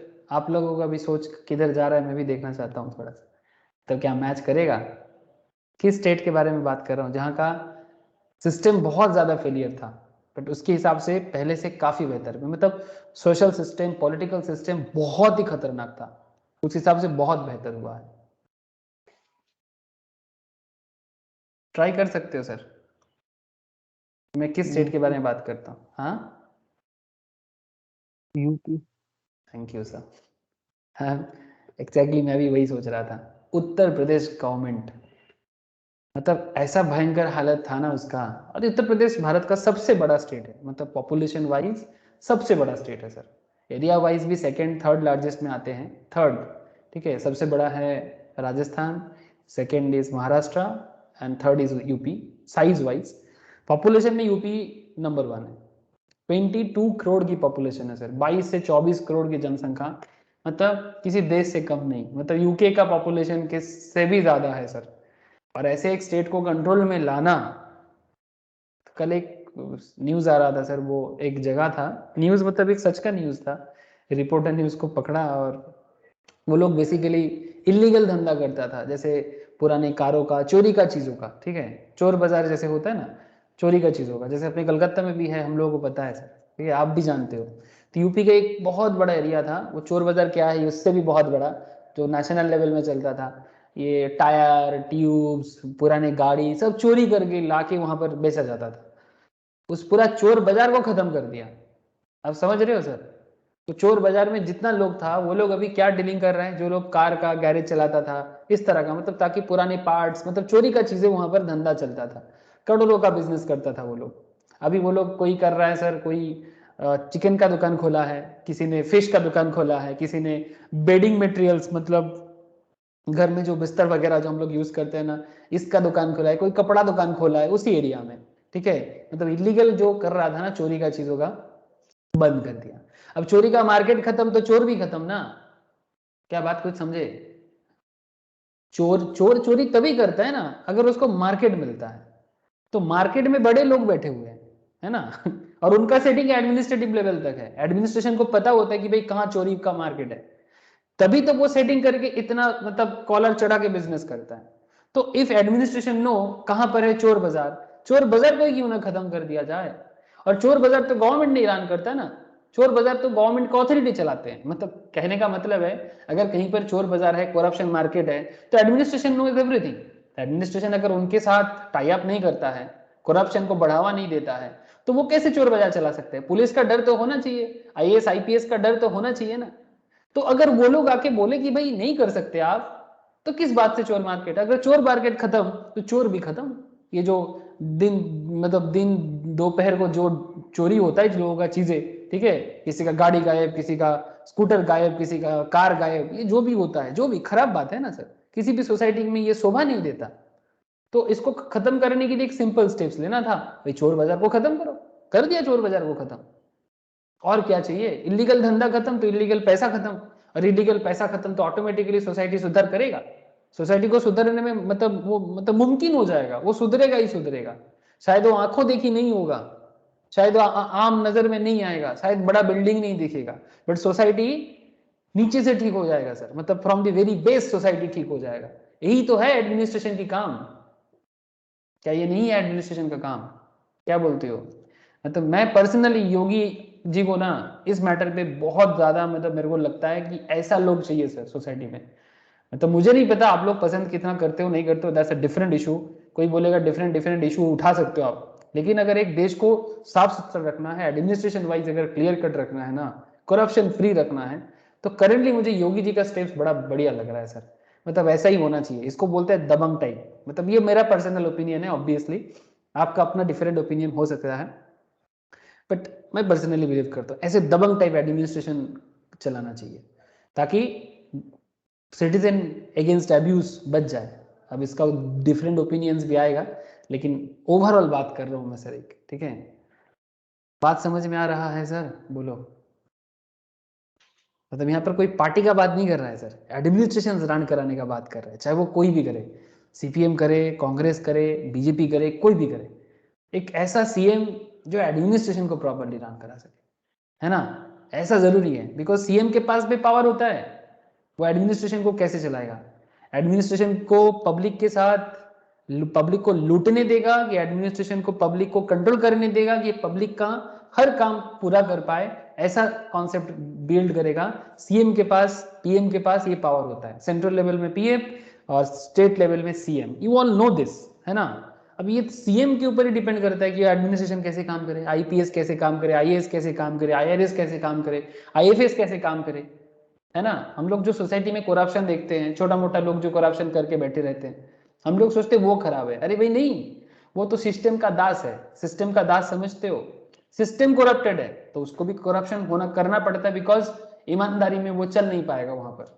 तो अगर सिस्टम ईमानदार है, जिस पहला दिन अगर कोई बंदा सिस्टम, मतलब किसी भी स्टेट ऑफिशियल्स में घुसते हैं एज ए जॉब कर लेके, तो वो ऑटोमेटिक सुधर जाएगा, ऑटोमेटिक। उसके लिए बस अपर लेवल प्रॉपर होना चाहिए, एडमिनिस्ट्रेटिव लॉ प्रॉपरली एप्लीकेबल होना चाहिए, सिर्फ लिखने के लिए नहीं, सिर्फ लॉ में पढ़ने के लिए नहीं, रियली होना चाहिए।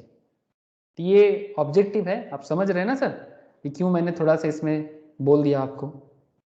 ओके सर, आगे बोलो आगे।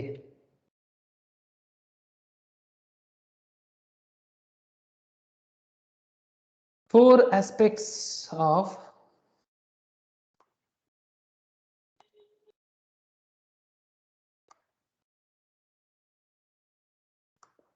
administrative law. First, composition of powers of administrative authorities.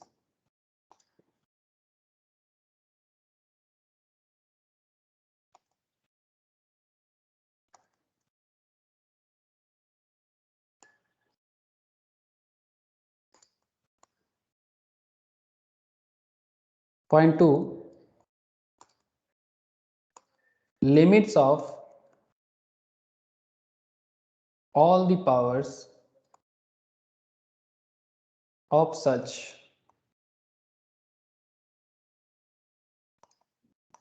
administration, limits of all the powers of such administrative authorities.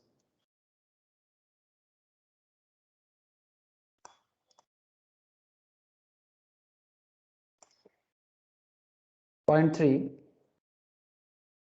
Prescribe करो, प्रिस्क्राइब प्रोसीडियर, कुछ प्रोसीडियर प्रिस्क्रिप्शन होना चाहिए, prescribe procedure to be followed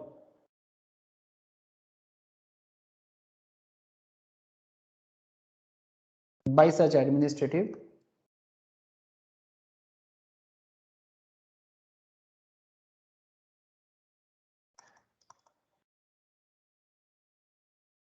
authorities.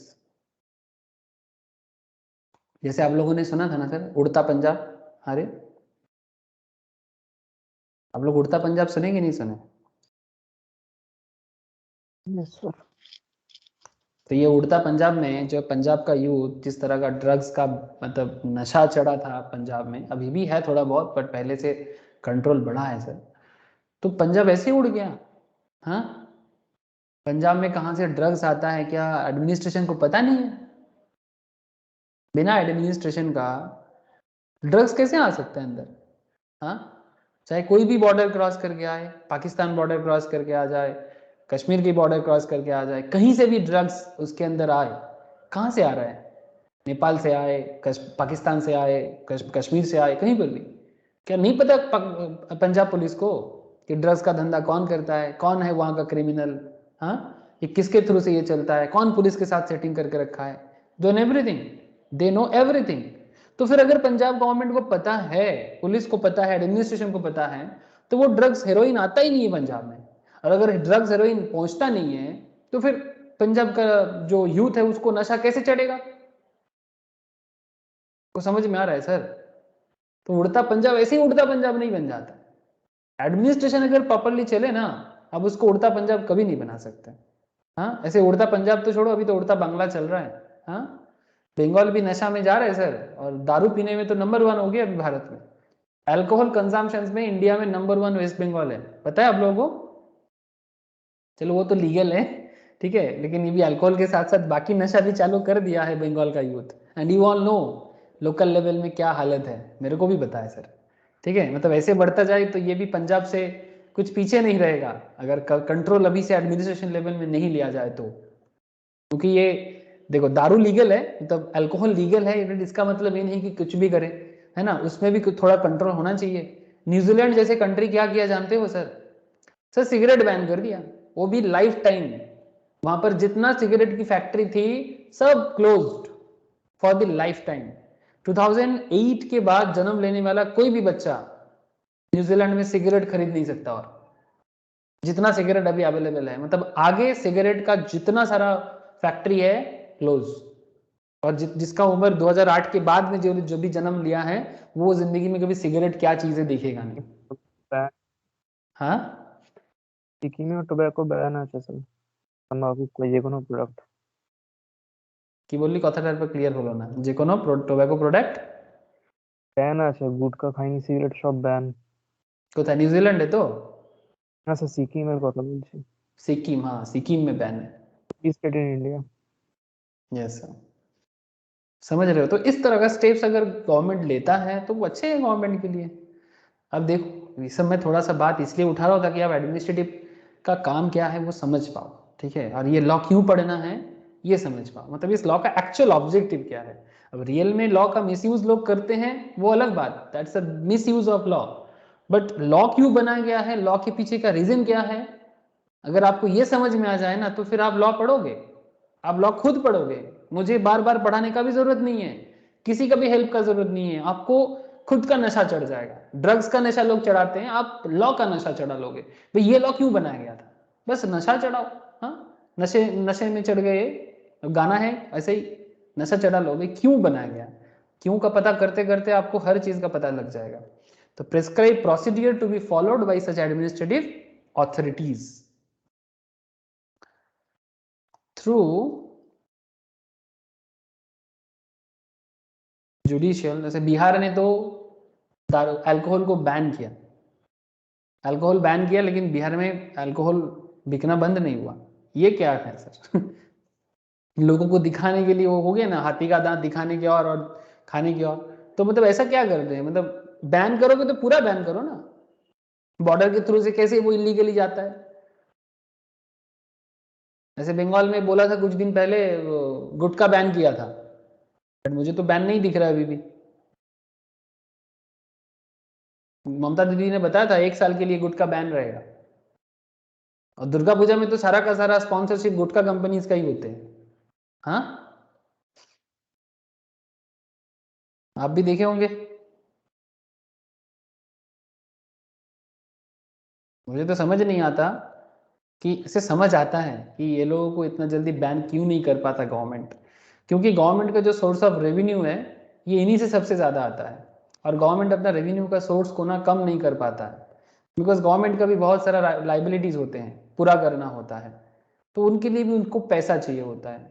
For greater cause ये लोग भी ना कभी बार, मतलब दोष देना आसान होता है, बट जब आप किसी भी चीज़ को एनालाइज करते हो ना तब आपको समझ में आता है कि भाई यहाँ से टैक्स अच्छा खासा मिल जाता है ना, तो गवर्नमेंट क्या कैसे चलाएगा, इतना सारे लोगों का जॉब कैसे क्रिएट करेगा, जितना जॉब चल रहा है उनको सैलरी कहाँ से देगा, डिफेंस को कैसे मेंटेन करेगा, ये सब बड़ा बड़ा इश्यूज आ जाता है सामने सर।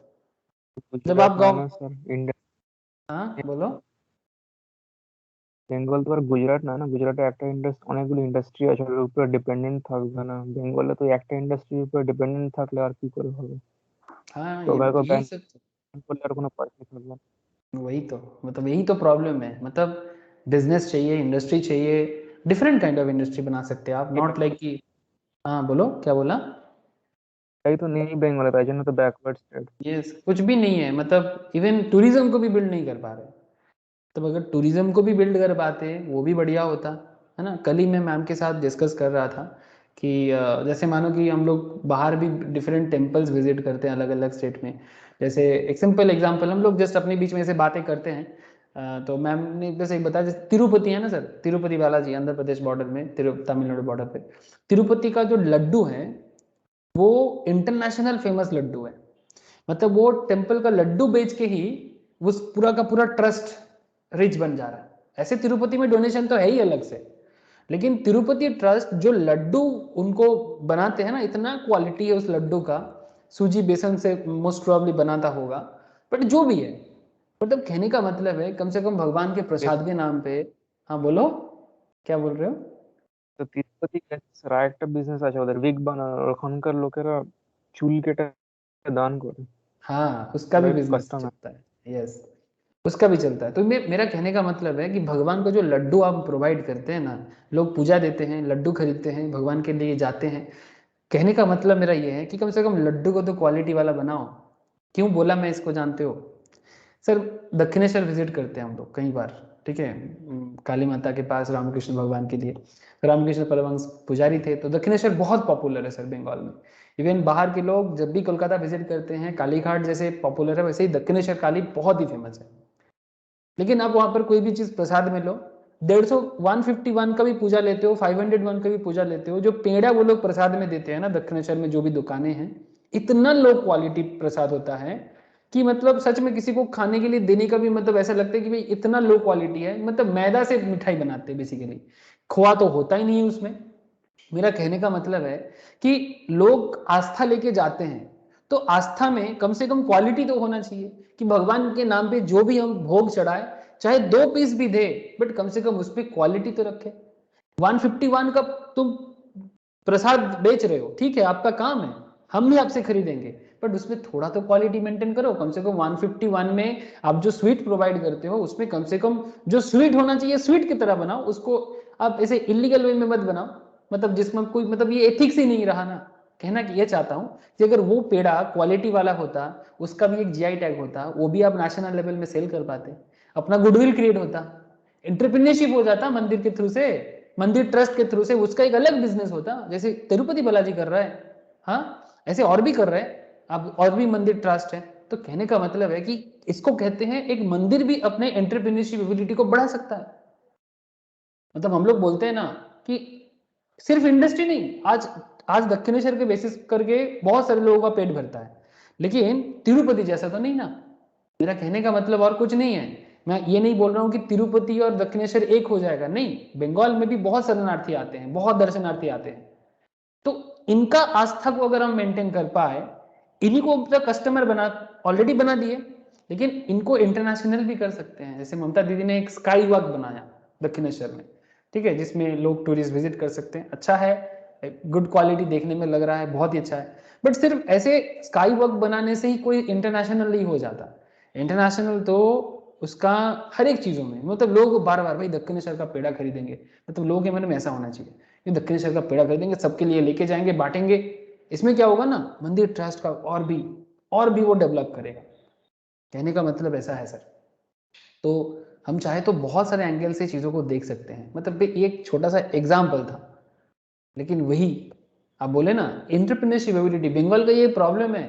हम लोग, पब्लिक ही खराब है। पब्लिक का क्या प्रॉब्लम है, ये पब्लिक भी अपने लिए ना जस्टिस नहीं ला पाता, बिकॉज इसके अंदर ना सिर्फ गवर्नमेंट की तरफ देखा हुआ है इसलिए, ठीक है, सरकार कब कुछ करेगा।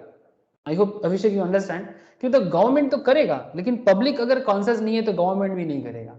पब्लिक को भी सोचना चाहिए ना कि वो भी पागल की तरह बैठा हुआ है, मतलब चातक पागल में, तो ये कब गवर्नमेंट एक जॉब क्रिएट करेगा, कस मेरा बच्चा को जॉब लग जाए, कस मेरे बच्चे को जॉब लग जाए। अरे भाई जॉब जब होगा होगा, आई डोंट नो, बट ये एंटरप्रेन्योरशिप एबिलिटी अगर बंगाल के अंदर जब तक क्रिएट नहीं होता है ना, तब तक पब्लिक भी नहीं समझेगा, गवर्नमेंट भी नहीं समझेगा, क्योंकि गवर्नमेंट तो सर रेप्लिका है पब्लिक का। क्या मानोगे कि नहीं मानोगे? Government is just a replica of public, public जैसा वैसा गवर्नमेंट। हाँ या ना? गलत बोल दिया क्या? সিম্পলি আরেকটা এক্সাম্পলও আছে স্যার, এই ফিল্ম সিটি যেটা আমাদের আছে Tollygunge, one of the oldest. Hyderabad তার অনেক পরে এসেছিল, বাট স্টিল ওটার নাম আমাদের থেকে অনেক বেশি। আমাদের ফিল্ম ইন্ডাস্ট্রি কোনো নামই নেই। It's one of the biggest business उधर। बहुत एग्जैक्टली ना, मैं ये भी बहुत बड़ा अच्छा बोला तू, कि वो लोग भी तो रीजनल इंडस्ट्री चलाते हैं। तेलुगु भाषा में तो बहुत सारे लोग बात नहीं करते, बस तेलंगाना आंध्र आज प्रदेश का लोग बात करते हैं। সব থেকে গ্রস इंटरनेशनल बिजनेस करने वाला तेलुगु एंड तमिल फिल्म है। हाँ, Telugu and Tamil film regional business करते हैं। हाँ, मतलब उनका लैंग्वेज तो पूरा भारत का लोग नहीं बोलते। जैसे बंगालीज बहुत लोग बात करते हैं, बंगालीज में भी बात करते हैं पूरा वेस्ट बंगाल 10 करोड़ पॉपुलेशन, बांग्लादेश का 16 करोड़ पॉपुलेशन, त्रिपुरा का 2-3 करोड़ पॉपुलेशन। सिर्फ इंडिया का बात कर रहा हूँ। इंडिया के बाहर अगर बंगाली सबसे ज्यादा किसी देश में रहते हैं, दैट इज इन पाकिस्तान। मतलब बांग्लादेश और वेस्ट बंगाल को छोड़ के वर्ल्ड का सेकेंड लार्जेस्ट पॉपुलेशन बंगाली रहते हैं पाकिस्तान में। ये आज का बात नहीं है, बिफोर इंडिपेंडेंस। तो बंगाली पॉपुलेशन भी बहुत है, और इंग्लैंड में भी बहुत सारे लोग रहते हैं, वी ऑल नो दिस। ठीक है, वर्ल्ड का हिंदी के बाद वर्ल्ड का मतलब जो टॉप मोस्ट स्पीकिंग लैंग्वेज में से बंगाली एक है। तो ये इंडस्ट्री भी तो बिल्ड हो सकता है, बट टॉलीगंज का ऐसा हालत है कि वो बिजनेस ही नहीं कर पा रहा है। आधे से ज्यादा फिल्म प्रोड्यूसर नहीं मिलता। क्यों? कुछ तो प्रॉब्लम है सर, कुछ तो प्रॉब्लम है, যারা করতে পারে তারা তো অন্য স্টেটে পালিয়ে যায় না স্যার, বেঙ্গলে কেউ থাকতে চায় না। कुछ तो प्रॉब्लम है। मतलब यही तो है ना, करप्शन, लोगों के अंदर करप्शन, क्रिएटिविटी है उसको भी खराब करे जा रहा है। ठीक है, मतलब कोई कुछ इंडिपेंडेंटली करेगा ना, ऐसा सोच ही खत्म कर रहा है। एक जमाना था बॉलीवुड को बंगाली चलाता था, 1950s 60s 70s के दौरान अगर आप देखो, बॉलीवुड का जितना top level singers, directors, producers, ठीक है, बंगालीज थे। आज का बंगाल देखो, मतलब हम लोग कहाँ जा रहे हैं, किधर जा रहे हैं? मतलब पूरा क्रिएटिविटी खत्म हो रहा है दिन के दिन, खत्म हो रहा है दिन के दिन। मतलब यही है, बोलो ना बार बार। টালিগঞ্জের স্টুডিওর ভেতরে মানে ইনফ্রাস্ট্রাকচার যা আছে আপনি গেলে বুঝতে পারবেন 2 দিন বাদে ভেঙে পড়বে, মানে কিছুই নেই ভেতরে, আর মানে টোটাল কোনো সারানোর কোনো ব্যবস্থাই নেই। वही तो बोल रहे हैं sir, I know. Sir Ramoji আমাদের পরে এসেছিল, ওটা আজকাল সব ওয়ার্ল্ড ফেমাস হয়ে গেছে, বাইরে থেকে লোকেরা দেখতে আসে। कोথায়? কলকাতার স্যার রামোজি स्যাर रामोजी, হায়দ্রাবাদে। हाँ रामोजी फिल्म सिटी, यस। अभी तो फॉरेन में कोई शूटिंग भी नहीं करना चाहता, रामोजी के अंदर ही शूटिंग कर लेता है ना? স্যার मतलब ये, বলিউড হিন্দি ফিল্ম ইন্ডাস্ট্রি অর্ধেক সিনেমা তামিলিয়া তেলুগু हाँ, ডাবিং করা হয়েছে, স্ক্রিপ্ট डबिंग করা करा, হয়েছে। तो वही तो। বেঙ্গলের কোনো কিছু নেই, এত ডাইরেক্টর এত ऊपर से आंध्र प्रदेश का मतलब सिचुएशन इतना खराब था ड्यूरिंग इंडिपेंडेंस के टाइम पे। मतलब आंध्र प्रदेश सबसे पिछड़ा हुआ स्टेट में से एक आता था, आंध्रा, मतलब ऑन दैट टाइम, बिकॉज बहुत ज़्यादा पॉलिटिकल प्रॉब्लम, निज़ाम का रूलिंग, बहुत प्रॉब्लम था आंध्र प्रदेश का। लेकिन किस हिसाब से उन्होंने ग्रोथ किया, लेकिन ये क्यों ग्रोथ किया? पब्लिक के अंदर सोच था सर, मेहनती था ये लोग। हम लोग जैसे नहीं है, हम लोग को तो बस बैठे बैठे चाहिए ना। Andhra people is not like that, they are very hard working. सबसे बड़ा बात यही है, तभी तो हैदराबाद आज हाईटेक सिटी बन रहा है, बैंगलोर के जैसा। हम लोग कोलकाता में एक सेक्टर 5 बना के वहां पर भी करप्शन कर रहा है, इलीगल कॉल सेंटर चलाते हैं। सॉल्ट लेक का तो 90% बिजनेस इलीगल कॉल सेंटर है, और बाकी 10% अगर कोई बड़े कंपनीज है तो। I hope you know sir. हाँ, सॉल्ट लेक में कितना इलीगल कॉल सेंटर चलता है। हाँ, sir compared to other সিটিজ, Bombay Delhi metropolitan city হিসেবে গ্রো করতে পারেনি ক্যালকাটা, তো মানুক কি না মানুক। वही तो प्रॉब्लम है পুনে अभी। নাগপুরের মতো সিটি উঠে গেল, কলকাতা রয়ে গেল। बस एक ही चीज मैं बार बार सोचता रहता हूँ कि जब तक हम लोग नहीं बदलेंगे ना सर, यूथ का सोच जब तक नहीं बदलेगा ना, तब तक कुछ नहीं होने वाला। पुराने लोगों से और कुछ नहीं होने वाला। বিশাল আপনার রিসোর্সও তেমন কিছু নেই, মেনলি নেভির জন্যই স্টেটটা চলে, কিন্তু ওদের ওখানে স্যার যা মানে রুলস যেটা আছে আমাদের এখানে এটা 10%ও নেই স্যার। আন্ধ্রাতে কোনো রাস্তায় কোথাও সিগন্যাল নেই, কোনো পুলিশ কোথাও থাকে না, কিন্তু গাড়ি সবসময় জেব্রা ক্রসিং এর আগেই দাঁড়ায় সিগন্যাল ছাড়া।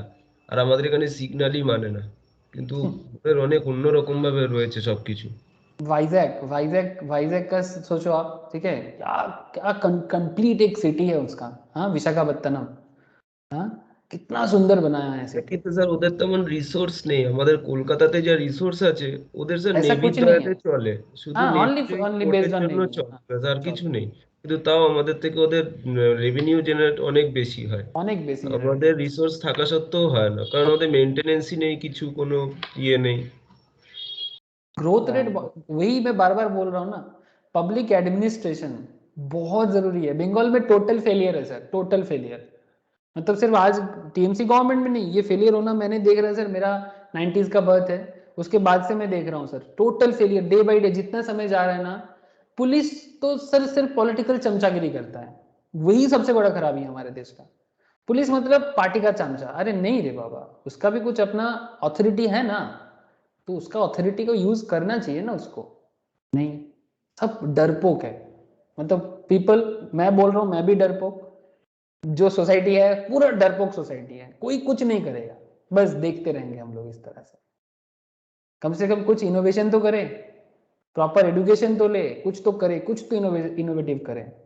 पता नहीं सर कब करेगा, और फिर हम लोग चिल्लाते रहेंगे कि जॉब आएगा, जॉब आएगा, जॉब आएगा, कंपनी आएगा। कंपनीज भी आजकल नहीं आना चाहता, और ऐसा एक एनवायरनमेंट बना दिया ना कॉलेज में। पॉलिटिक्स को इतना ज्यादा फालतू पॉलिटिक्स करते हैं कॉलेज में, मतलब जिसका मैं क्या बोलूं आपको। मतलब कोई मतलब नहीं है, बिना बात का।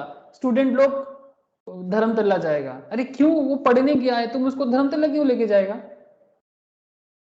आप मुझे बताओ, तो स्टूडेंट ज्यादा ठीक। हाँ, प्रोडक्शन बीटेक के लिए था, पॉलिटिक्स के लिए तो नहीं था ना सर। वही हम तो। लोग क्या कर, कलकत्ता बिल्कुल यही तो नहीं। यूनिवर्सिटी में जितना कॉमर्स कॉलेजेस है, वहां पर लोग पढ़ने के लिए जाते हैं। कॉमर्स कॉलेज या नॉर्मल जो भी हो, उनको बोलते नहीं आपको धर्मतला जाना है, एस्प्लैनेड में 21 जुलाई है, वो जुलाई है, फलाना जुलाई है। अरे भाई क्या करोगे उधर तुम? स्टूडेंट क्या क्या काम है धर्मतला में? हाँ, कोई पॉलिटिक्स पसंद करता है, उनको एक आर्टिक मतलब पॉलिटिकल ट्रेनिंग की तरह आप एक सर्टेन टाइम के बाद ले सकते हो, क्योंकि पॉलिटिक्स का नॉलेज भी चाहिए, आई अंडरस्टैंड। बट इसका मतलब ये नहीं कि सिर्फ भीड़ जमा करने के लिए तुम किसी को भी लेके जाओगे। और ऐसा रूल हो जाना चाहिए कि अगर पॉलिटिक्स में इंटरेस्ट है तो पॉलिटिक्स में कुछ कोर्स करना पड़ेगा, तभी उसी स्टूडेंट को पॉलिटिकल एरिया में ले जाने का इजाजत मिलेगा, because politics is also a subject. इसके लिए कुछ रूल्स आना चाहिए। ऐसा नहीं कि हर किसी को भीड़ जमा करने के लिए, सपोर्टर बनाने के लिए लेके चले जाओगे, फिर बच्चा आधे স্যার से ज्यादा लोग। ম্যাক্সিমাম স্টুডেন্টই নিজে থেকে যায় না, তো জোর করে ফোর্সফুলি নিয়ে যায়, টাটা এস हाँ, 400 সাথে করে নিয়ে চলে যায়, যেতে কেউই চায় না ওখানে, কারণ ये মারামারি चाहिए। লেগে গেলে এরাই মার খেয়ে हाँ, যাবে सবার आगे। वही तो ना, कोई नहीं जाना चाहता। तो ये तो मतलब ये क्या है? मतलब ये एडमिनिस्ट्रेशन है सर। आप पीपल बताओ, जिन्हें जो मोटिवेट। पूरा गलत चीज। मैं देख रहा था उस दिन, किसी मेरा एक स्टूडेंट है, सीए फाउंडेशन का पढ़ाई करता है बारुईपुर से, बारुईपुर कॉलेज में भी एडमिशन लिया है। फर्स्ट ईयर में बच्चा लोग एडमिशन लिया है वहाँ। पॉलिटिकल स्टूडेंट लोग कोई भी पार्टी का हो, ठीक है, जब एसएफआई का जमाना था हम लोग के जमाने में, ठीक है, तब एसएफआई भी ऐसे करता था। अभी टीएमसी का ये जमाना चल रही है, लोग भी बच्चे लोगों को जाके, हाँ देख किचु असुविधा होले बोले दीबी, यही कर दीबी, सही कर दीबी। अरे क्या असुविधा है? कॉलेज में प्रोफेसर पढ़ाने आएंगे, बच्चा पढ़ेगा, अपना दिमाग को खोलेगा, कुछ करेगा जिंदगी में। की असुविधा मतलब जबरदस्ती असुविधा, कोई असुविधा है ही नहीं फालतू में। अरे भाई नॉर्मल मेरिट लिस्ट होगा, जिसका मार्क्स आएगा एडमिट करेगा, जिसका नहीं आएगा बाद में करेगा। एक सिंपल प्रोसीजर रखने से क्या प्रॉब्लम है? हर चीज में एक फालतू का सिनेरियो बना के रखा है, और एडमिनिस्ट्रेशन नाम का कोई चीज नहीं, कोई चीज नहीं। कॉलेज एडमिनिस्ट्रेशन तो कुछ नहीं करता, सिर्फ पॉलिटिकल पपेट बन के बैठा रहता है। दादा लोग देख ले। স্যার আবার এই কারণে ইয়ে বিদ্যাসাগর কলেজে হয়নি, মানে কলেজে ঢুকতেই দিল না, বাইরে 50,000-এর জন্য আমার নাম উঠে এসেছিল, তাও ঢুকতে দিল না ভেতরে আমাকে। কিন্তু কলেজ থেকে কোনো ভেতরে কাউকে দেখাও করতে দিল না, সিকিউরিটি গার্ডও চুপ করে বসে থাকলো। कोई कॉलेज एडमिनिस्ट्रेशन कुछ है नहीं, मतलब एडमिनिस्ट्रेशन नाम का ही कोई चीज नहीं, सब political puppet.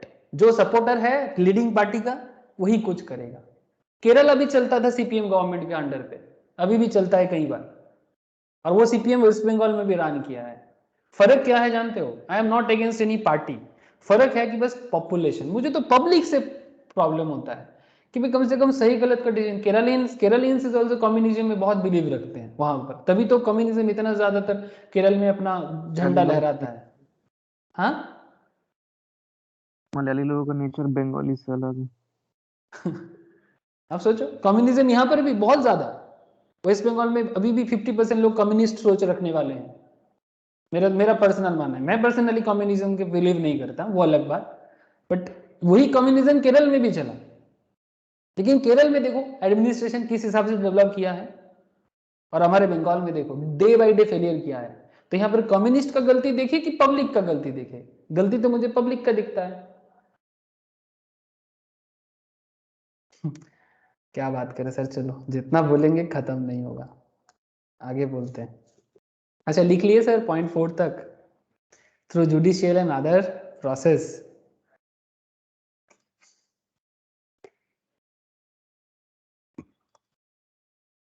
it controls such administrative authority।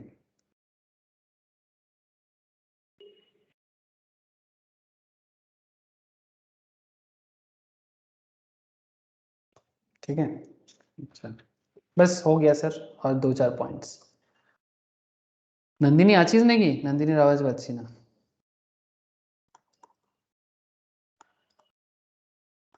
Okay, in short administration law है क्या?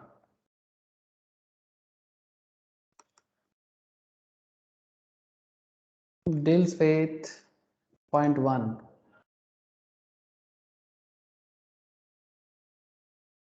it deals with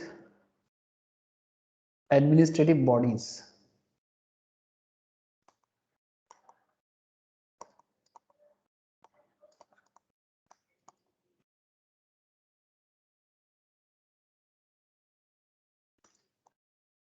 their organization and powers।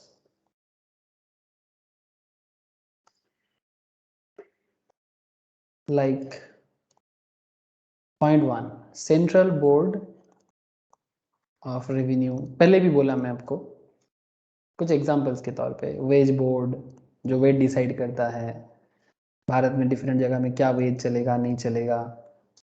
Point 3 advisory board बनता है डिफरेंट, हाँ सर, जो बेसिकली जैसे जीएसटी एडवाइजरी बोर्ड है ना, जो जीएसटी रेट रिसेंटली चेंज हो रहा है उसके ऊपर काम किया है ना।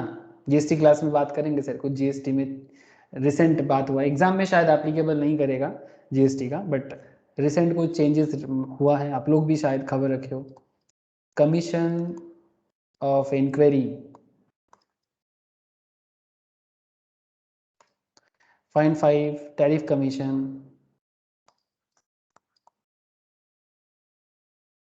Tariff commission etcetera. ठीक है, अच्छा पॉइंट 2 लिखिएगा,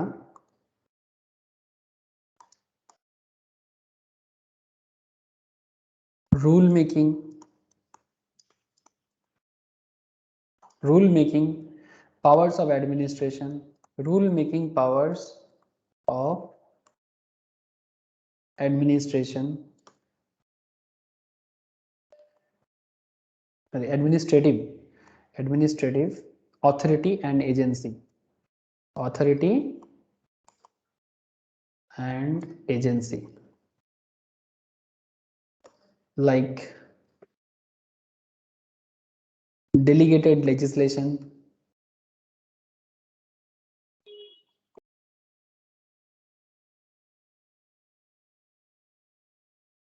delegated legislation, safeguard against abuse।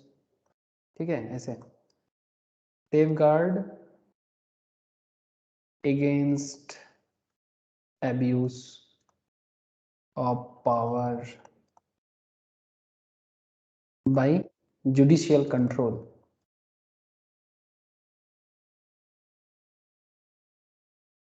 by judicial control। Point 3 judicial function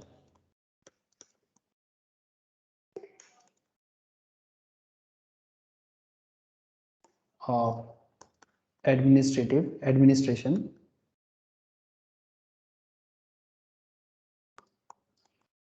agencies like administrative tribunals, administrative tribunals,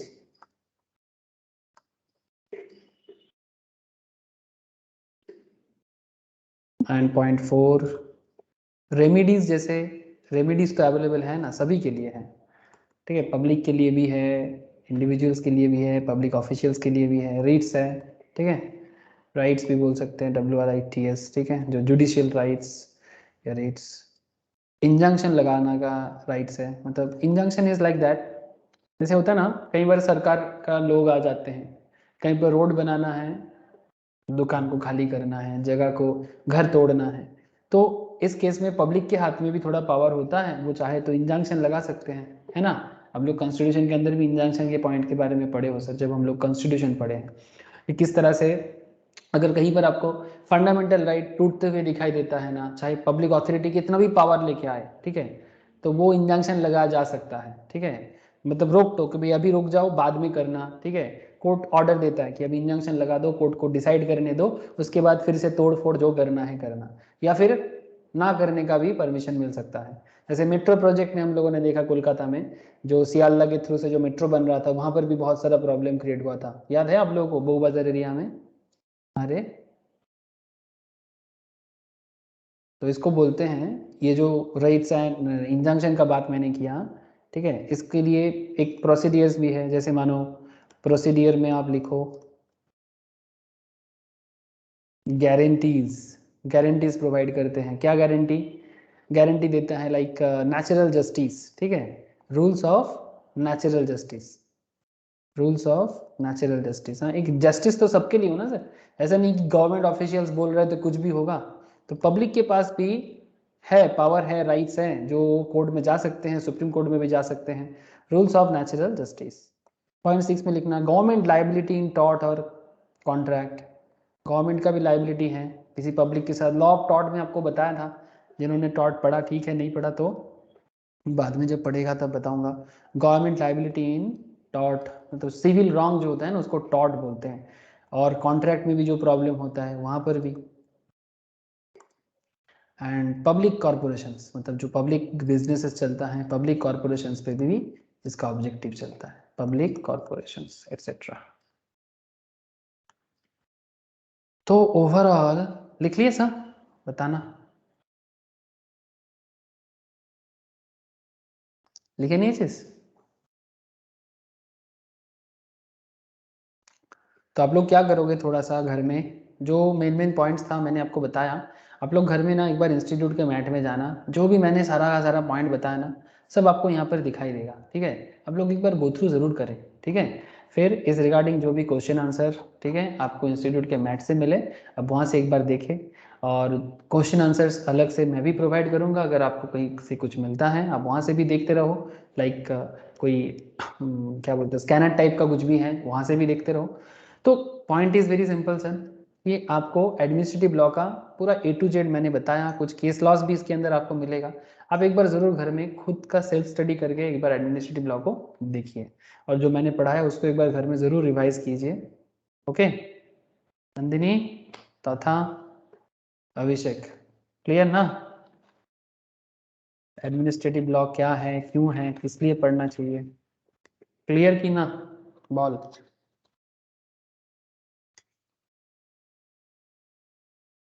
ठीक है तो हाँ सर।